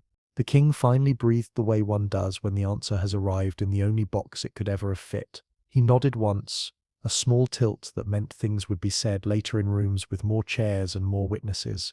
Partholan's eyes flicked to the vellum again, and then to the alchemist's scar, where the iron's memory still sat in the skin like a polite guest reluctant to leave. A quirky tidbit wandered into the solar the way mice wander into storerooms. In certain guilds, when an oath is taken at admission, a sliver of parchment bearing the oath is sometimes swallowed with watered wine, so the promise cannot slip entirely out of the body later. He had once been asked to witness such a swallowing, and had pretended not to cough. In that moment, the memory felt apt and absurd. He had done the opposite years ago. He had signed something the earth swallowed, and now the promise lived not in his stomach, but under his feet for leagues. He offered the coffer to the king, not as ransom, not as absolution, simply as the place to keep a truth where moths could not nibble it. The king did not touch it. He signalled for Partholan to take it instead, which is how an old kingdom says, "We will remember even if we pretend not to." The archivist slid it into his bag without triumph. The alchemist did not ask forgiveness. He did not ask permission. He simply made the record clear in the only ledger that mattered at this hour. If the castle wished to call what he had done an art or a sin, it could do so with better nouns after breakfast. For now, there were 2 reds in the sky, and a forest holding its breath, and a flame that had chosen to stand. He bowed to the room, not deep enough to surrender, deep enough to acknowledge that every bargain has witnesses, and witnesses are a kind of seal.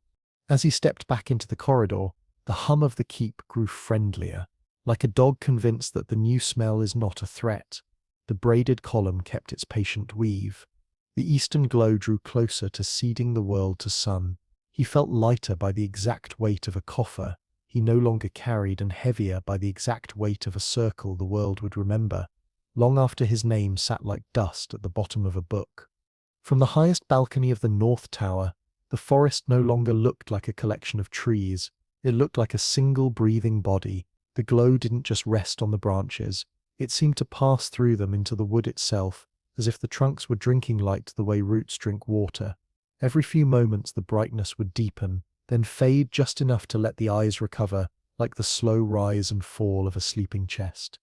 The alchemist stood with his palms flat on the railing, feeling a subtle vibration in the stone. It was in rhythm with the braided column's quiet pulse inside the laboratory. But it had an echo now, an answering breath coming from the forest. He realized the phenomenon had moved beyond being his creation.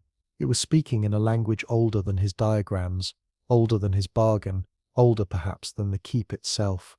Historians still argue whether certain groves in medieval Europe were deliberately planted in shapes that carried sound, turning wind into low music when it passed through.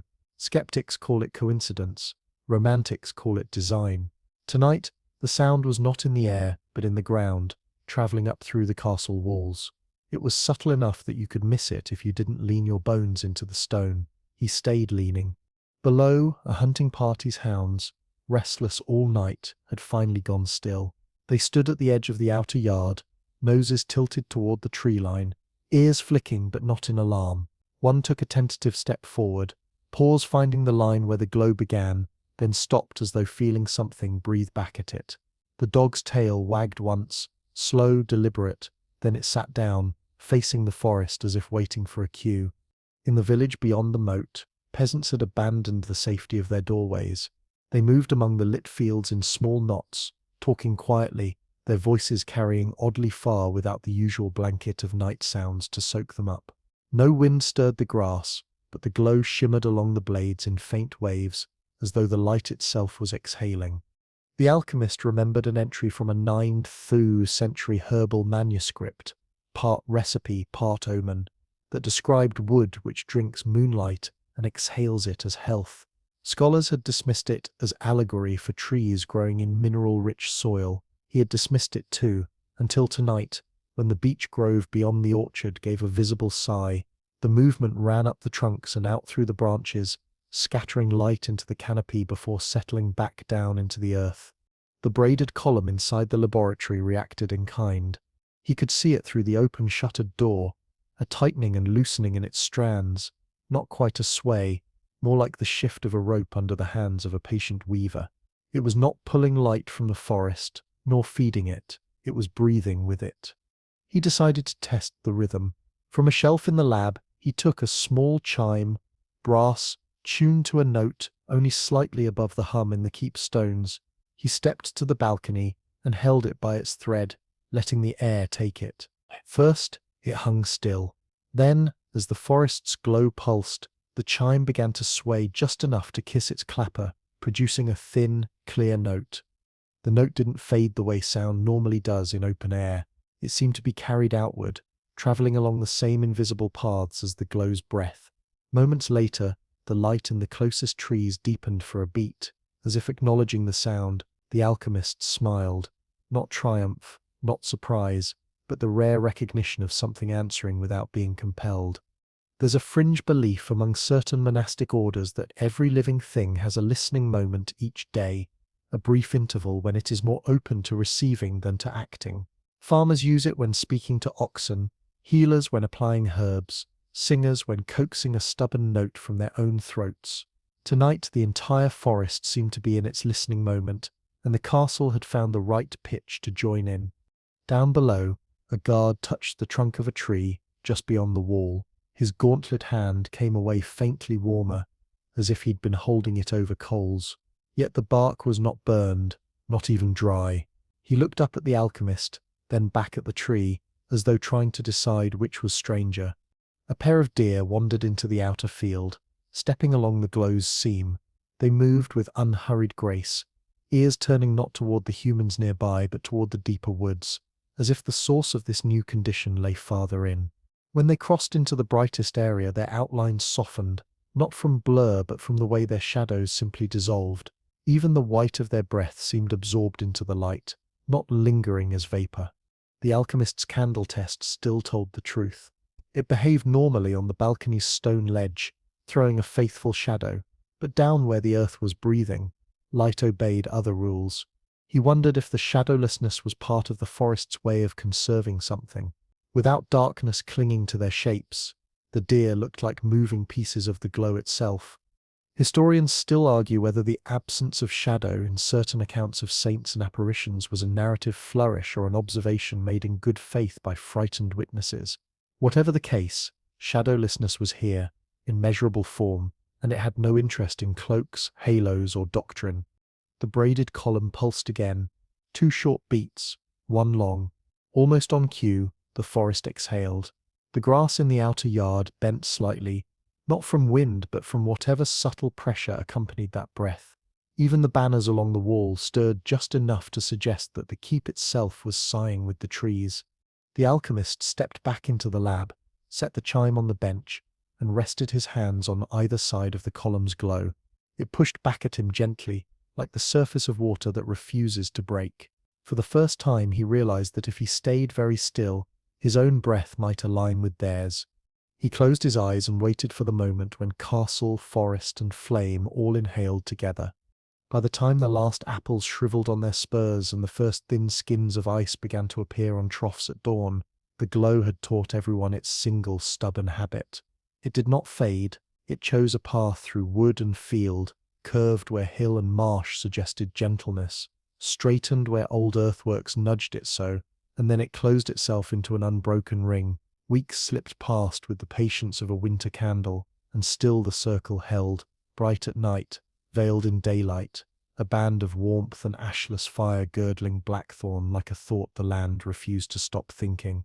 From the tower the alchemist could follow the ring by its small differences. Where it crossed a stream, winter hoarfrost melted to a wet shine at the very line and refroze a handspan beyond, leaving a perfect bracelet of clear water even on the coldest mornings. Where it cut through bracken, last season's brown fronds brightened at their edges, as if someone had traced them with a steady hand. Where it touched ploughland, the furrow ridges took on a faint copper at dusk, and the soil smelled not of smoke but of rain that had remembered summer. Every evening, when his shadow refused to join him on the outer path, and instead hung back like a shy dog, he felt the collateral of his bargain tug, and then relent, a reminder that the ring held not only the forest but him. The animals learned before the people did. Wolves padded the old deer runs to the ring and stopped as though a pine trunk lay across their path. They did not snarl, did not test with teeth or paws. They simply turned and loped parallel to it until another choice presented itself. Deer hesitated at the limit, and then chose the inward side, maintaining a new patient migration that traced the glow like a clock hand slow enough to miss, unless you climbed the tower each day and kept count. Birds cut across the band at first and then ceased, skirting its rim as neatly as if wind there turned aside in a way wings disliked. Even ants found the edge and flowed along it, a black ribbon woven into the amber, refusing to cross, though breadcrumbs waited just beyond with all the bribery a child could gather. People, being people, tried everything. A boy pushed a cart so the front wheel hovered across the ring, while the back wheel held to ordinary ground. The cart nudged forward as if a soft hand had denied it. Nothing violent, only a firm idea. A farmer laid a plank across the band, and coaxed a hen along it with kernel temptations. The hen marched bravely to the centre, paused, lifted one foot, then retracted it with the dignity of a dowager refusing an unworthy chair, turned about, and pecked his boot to remind him of her opinion of experiments. Ropes pulled taut across the glow, slackened as if the fibres had remembered kindness. Arrows loosed into the ring slowed, sank, and lay warm to the touch, their fletchings unscorched, and too content to be coaxed immediately back. A mainstream fact asserted itself in the rhythm of the weeks. Each Sunday the bailiff and his beadles beat the bounds of the parish in the old way. Children hoisted over ditches and tapstones struck, so the path would be remembered in bodies as well as in mouths. Now the perambulation gained a new honesty, for the boundary could be seen and felt without squint or argument. Men who had long disputed where field met forest walked together along the amber edge and found themselves agreeing because the light would not be bullied. In some years past, kings had ordered great perambulations of the royal forests, marking where forest law held and where it did not, especially after the charters of the early 1300s tried to return land to common use. Historians still argue whether those royal circuits were acts of justice or of accounting. The ring around Blackthorn performed both without clerk or trumpet. Traders adapted with the brisk invention of people who prefer solutions to speeches. They pitched a market just outside the eastern arc, where the road from the river met the glow, and before the first week was out a semicircle of stalls had sprouted like mushrooms after rain. The cloth merchant placed his bolts so that their weaves could be inspected under the perfect shadowless night. The smith set his anvil just beyond the warmth, so temper would not be spoiled, then found his quench water never skimmed to ice while the ring watched. The baker learnt to prove dough at the band and swore his loaves kept longer, then added a copper coin to every sale because he was not running a monastery. The king issued an edict that felt less like command than acknowledgement. No fires to be lit on the ring itself, no attempts to plough it, no midnight games of daring where youths tried to sprint through and came back red-cheeked and laughing, because the glow had declined to make sport of them. A marker stone was set where the road met the band, carved with a simple device of a circle around the keep, and a small cross where travellers should pause to do as they pleased with prayer, oaths, or the checking of packs. The chaplain blessed the marker and did not pretend to have jurisdiction beyond it. Snow came in a week of slow, generous flakes, and the ring made itself new. From the hills, Shepherds could see it as a clean girdle of damp earth between two whites, a long brown smile that refused to be hidden beneath winter's equalizing hand. Children rolled snowmen to the edge and left them there, so their creatures stood as pearled sentries facing inward, their coal eyes catching the amber and returning it as surprise. When wind drove drifts across the ring, the drifts settled, melted in a gentle curve, and then froze again beyond, leaving a scalloped fringe a quilter would have admired. The alchemist kept notebooks as he had promised himself when the night first opened. He measured the ring's breadth with knotted cord and found it stubbornly constant, 4 paces and a palm where it crossed cobble, 4 paces and a palm on furrow, 4 paces and a palm where the moat's skin lay black and still under the stars. He tried to count the subtle pulse that ran through it and could not catch it with numbers.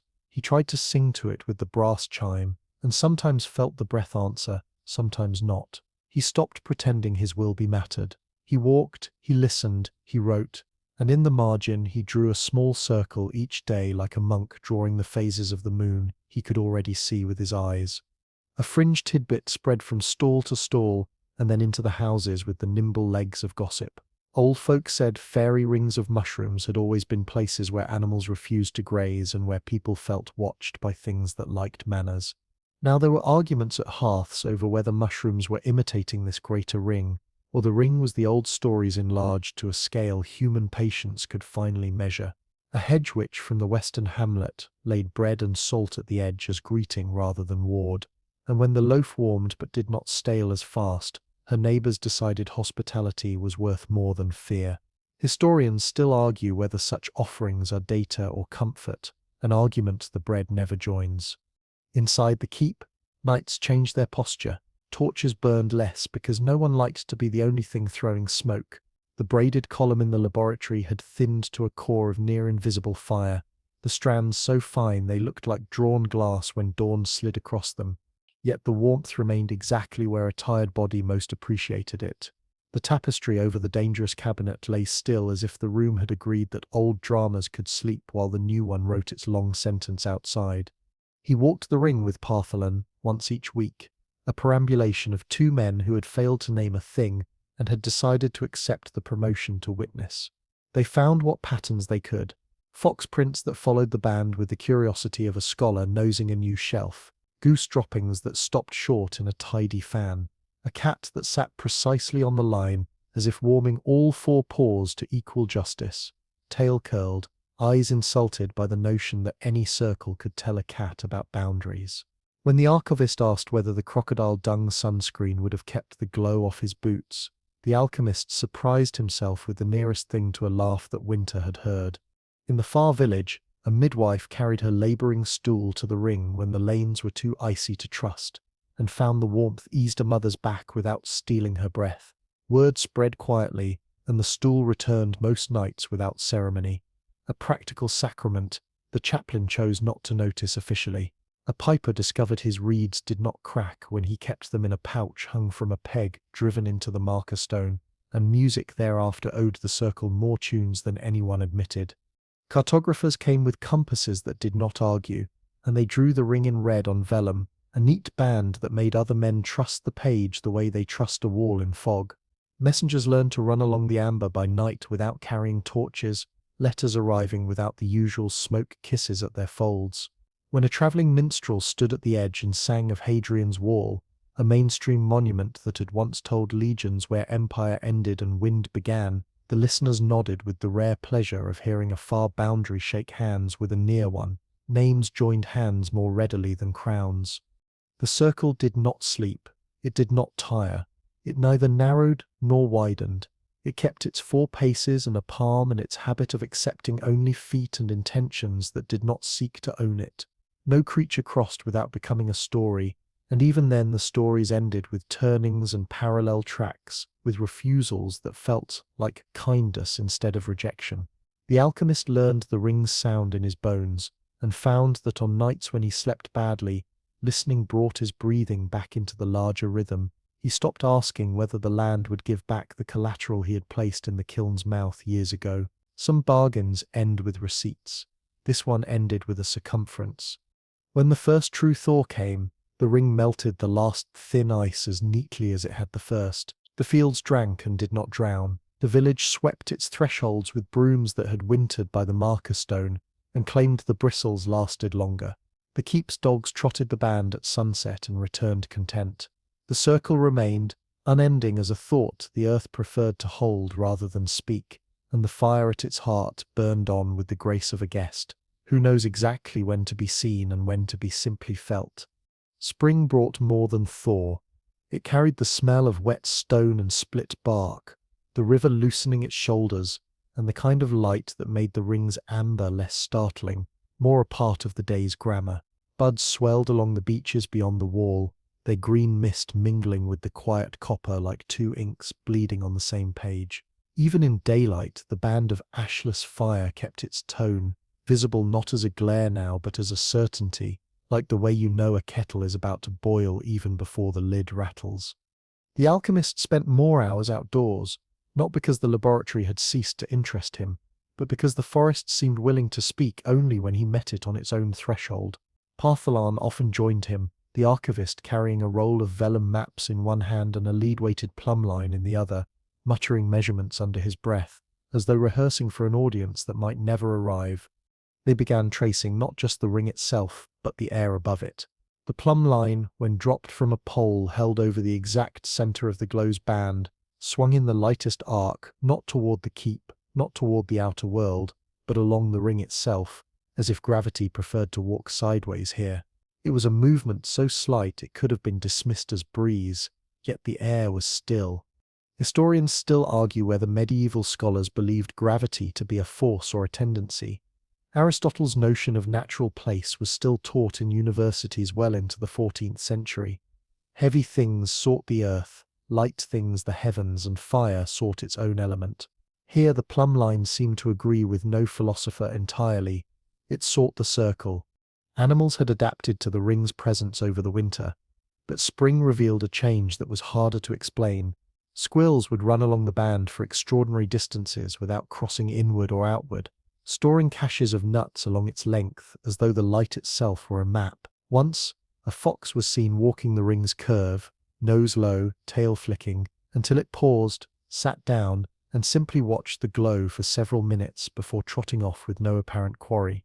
The alchemist tested seeds. He planted 3 rows in the garden, one entirely inside the ring, one outside, and one with its midpoint directly over the amber band. The last row germinated fastest, leaves rising as if to meet something in the air. The inner and outer rows grew at normal pace, but the ring row plants seemed aware. Their stems angled fractionally toward the line, even when rotated. A quirky tidbit from an old herbal suggested that beans sown under the edge of St. Eligius's torch would lean toward the keeper of the flame throughout their life. The note had been dismissed as charming metaphor. He began to think otherwise. The villagers no longer feared the glow, though they treated it with the same politeness they might show a noble they rarely saw. Children played catch just outside its edge, the ball always curving inward, rolling along the band as though enjoying the warmth before being scooped up again. No one tried to build on it. Even the boldest youths, who once dared each other to step into the glow, now treated the band with a reverence they couldn't quite articulate. At night, the amber brightened. Not to its original ferocity, the full blood moon intensity had passed, but enough that the keep's outer walls cast faint, wavering shadows inward. The braided column in the laboratory responded in kind. On brighter nights, its strands grew more defined, their weave sharper, almost crystalline. On clouded nights, the strands softened, the core glow diffuse, as though it too responded to whatever the sky was willing to share. One evening in late April, the alchemist brought out the brass chime again. He stood on the ring's edge and waited for the forest's breath. When the pulse came, he struck the chime lightly and let the note travel. This time, instead of deepening once in response, the glow pulsed twice, slower than before. It was the first variation in months. Partholan noted it immediately. "If it can change, it can choose," he said, almost to himself. The archivist's tone held neither fear nor excitement, just the sober recognition that something with choice could also have intent. Historians still argue whether Stonehenge's alignments were designed for pure astronomical observation or for rituals tied to seasonal change. Standing on the ring that night, the alchemist wondered if his creation had quietly aligned itself to some cycle beyond the moon, something deep in the earth or older in the forest's memory. In May, a travelling troupe arrived, jugglers, a lute player with 3 strings missing, and a fortune teller with a box of painted cards worn soft at the edges. They set up near the eastern marker stone, drawing both villagers and the keep's garrison on their free hours. The fortune teller, a woman with hair silver at the temples and eyes sharp as new pins, walked to the ring's edge without hesitation. She stood there for a long time, head tilted, lips moving as if counting something unseen. When she returned, she told the alchemist in a voice that carried just enough for others to hear, "It listens like a hearth does." Not to the words, but to the weight of the room. Then she packed her cards and left before anyone thought to ask her price. The braided column continued its slow, seasonal dialogue with the forest. By midsummer, tiny motes began to rise from it in the warmest hours, like sparks that had decided to ignore gravity entirely. They didn't burn. They simply floated upward until they winked out at some invisible ceiling. The alchemist wondered if the forest ever saw them from the other side. A mainstream fact about medieval alchemy, despite its reputation for secrecy, many alchemists recorded their work in elaborate allegories and symbols, not to hide from the uninitiated, but to communicate with those who could read beyond the literal. Tonight, as he sketched the braided column and its wandering motes, the alchemist thought he understood the impulse. Words could pin down the measurements, but they could not carry the thing itself. Only symbols, living, shifting, breathing, could hint at its truth. By late summer, the crops in the ring row of his garden had produced earlier and heavier yields. The villagers noticed without his prompting. A farmer quietly planted his turnips so a row lay over the amber edge, and the harvest was so sweet that for a brief week no one in the parish traded for honey. The alchemist began to sense the bargain's other hand. His shadow, long absent in the ring's reach, sometimes returned faintly at sunset when he stood outside the glow. It was thinner than before, as though drawn with less ink, but it moved with him again, step for step. Perhaps collateral could be repaid in installments, or perhaps the ring was simply teaching him how to carry less of what the kiln had taken. Whatever the reason, he felt the balance shift, not toward closure, but toward a kind of equilibrium. The night of the blood moon had turned the world into fire without smoke, but the seasons had turned that fire into something quieter, less spectacle, and more conversation. The alchemist had stopped wondering whether the world would forget. It wouldn't, and neither, it seemed, would he.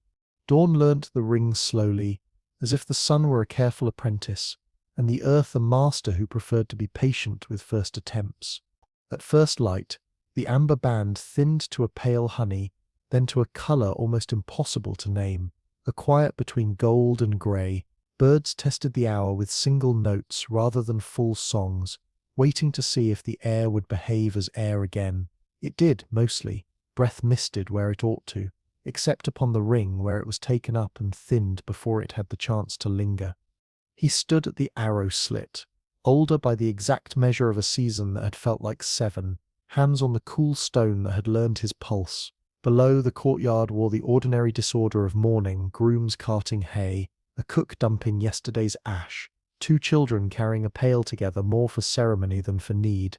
In the laboratory behind him, the braided column had settled into a narrow core, steady, unassuming, persistent in the way a candle is persistent when a reader falls asleep. And the page refuses to be dark. It did not demand to be looked at any more. It simply was, an inward sunrise that never tired, a flame that held its own breathing. The king's last command lived in 2 places now, on parchment in Partholan's careful hand, and in the memory of the few who had stood with him in the solar, when he had weighed fear against use.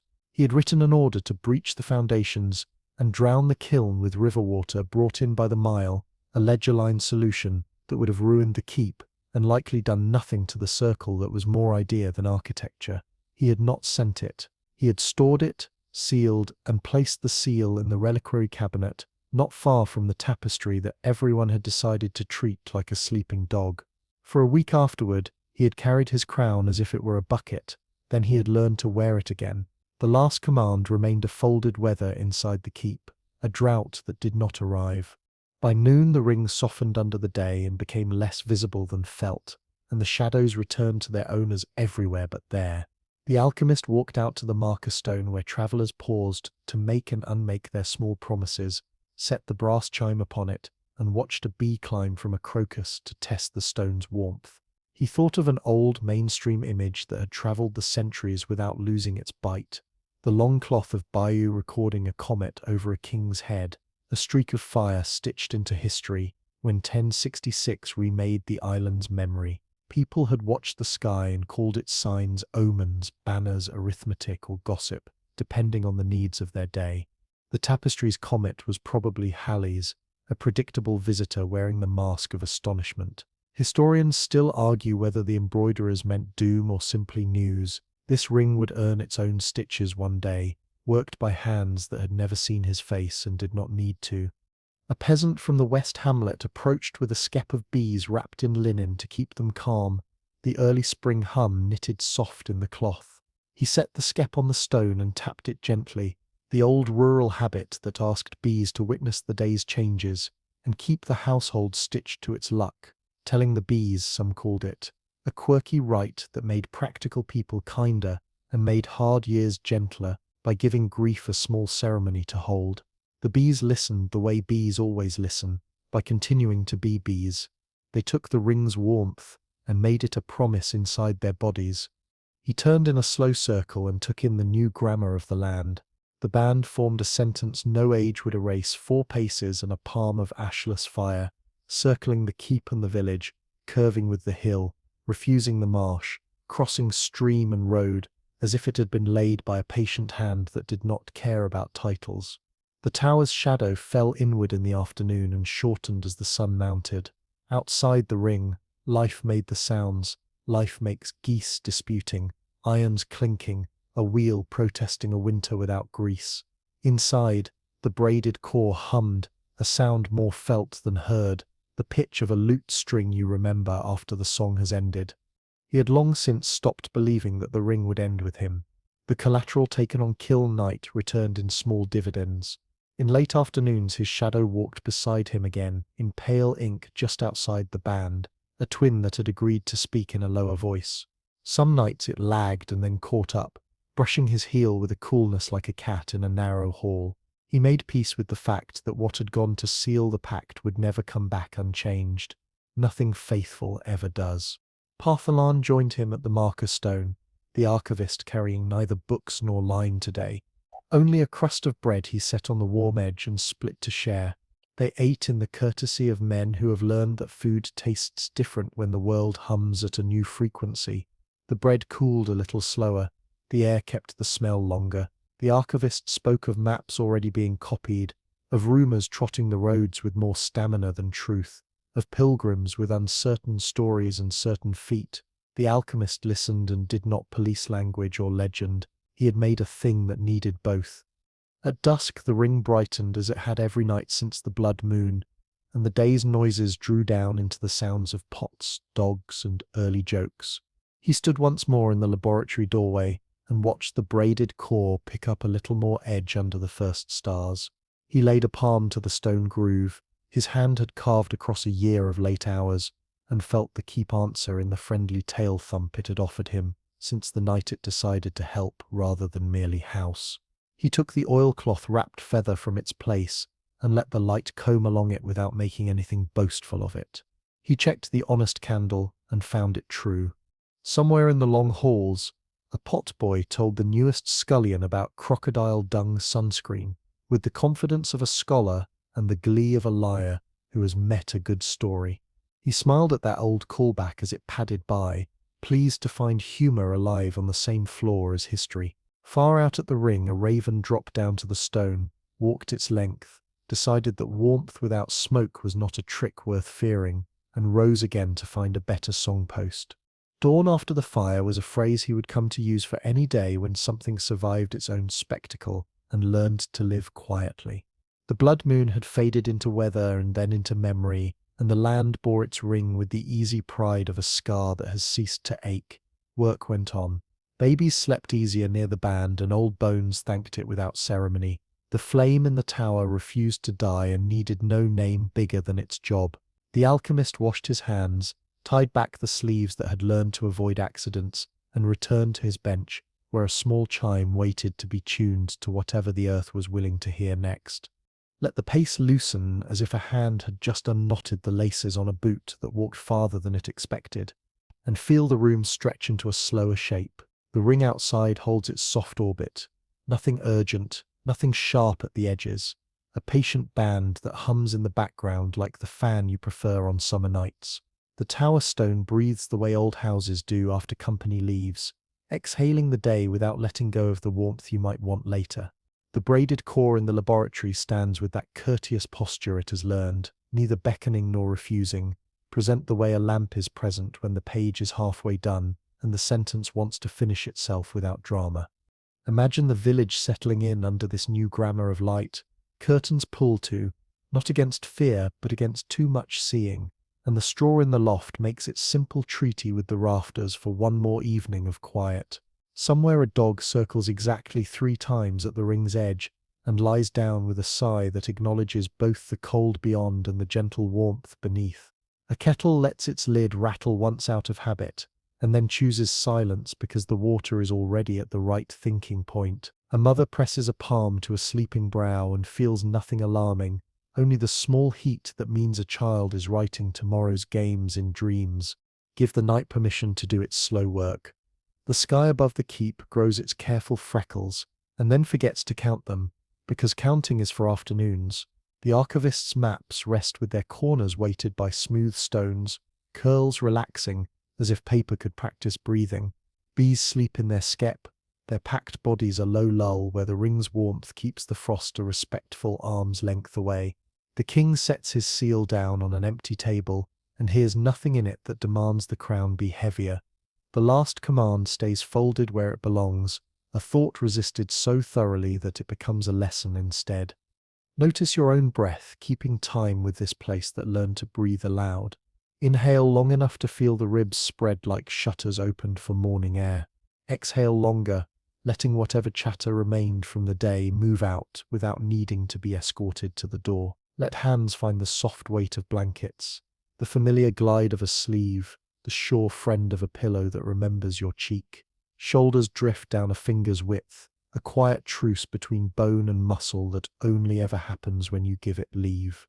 Light dims in the story because stories deserve rest as much as their tellers. The ashless fire will attend to itself.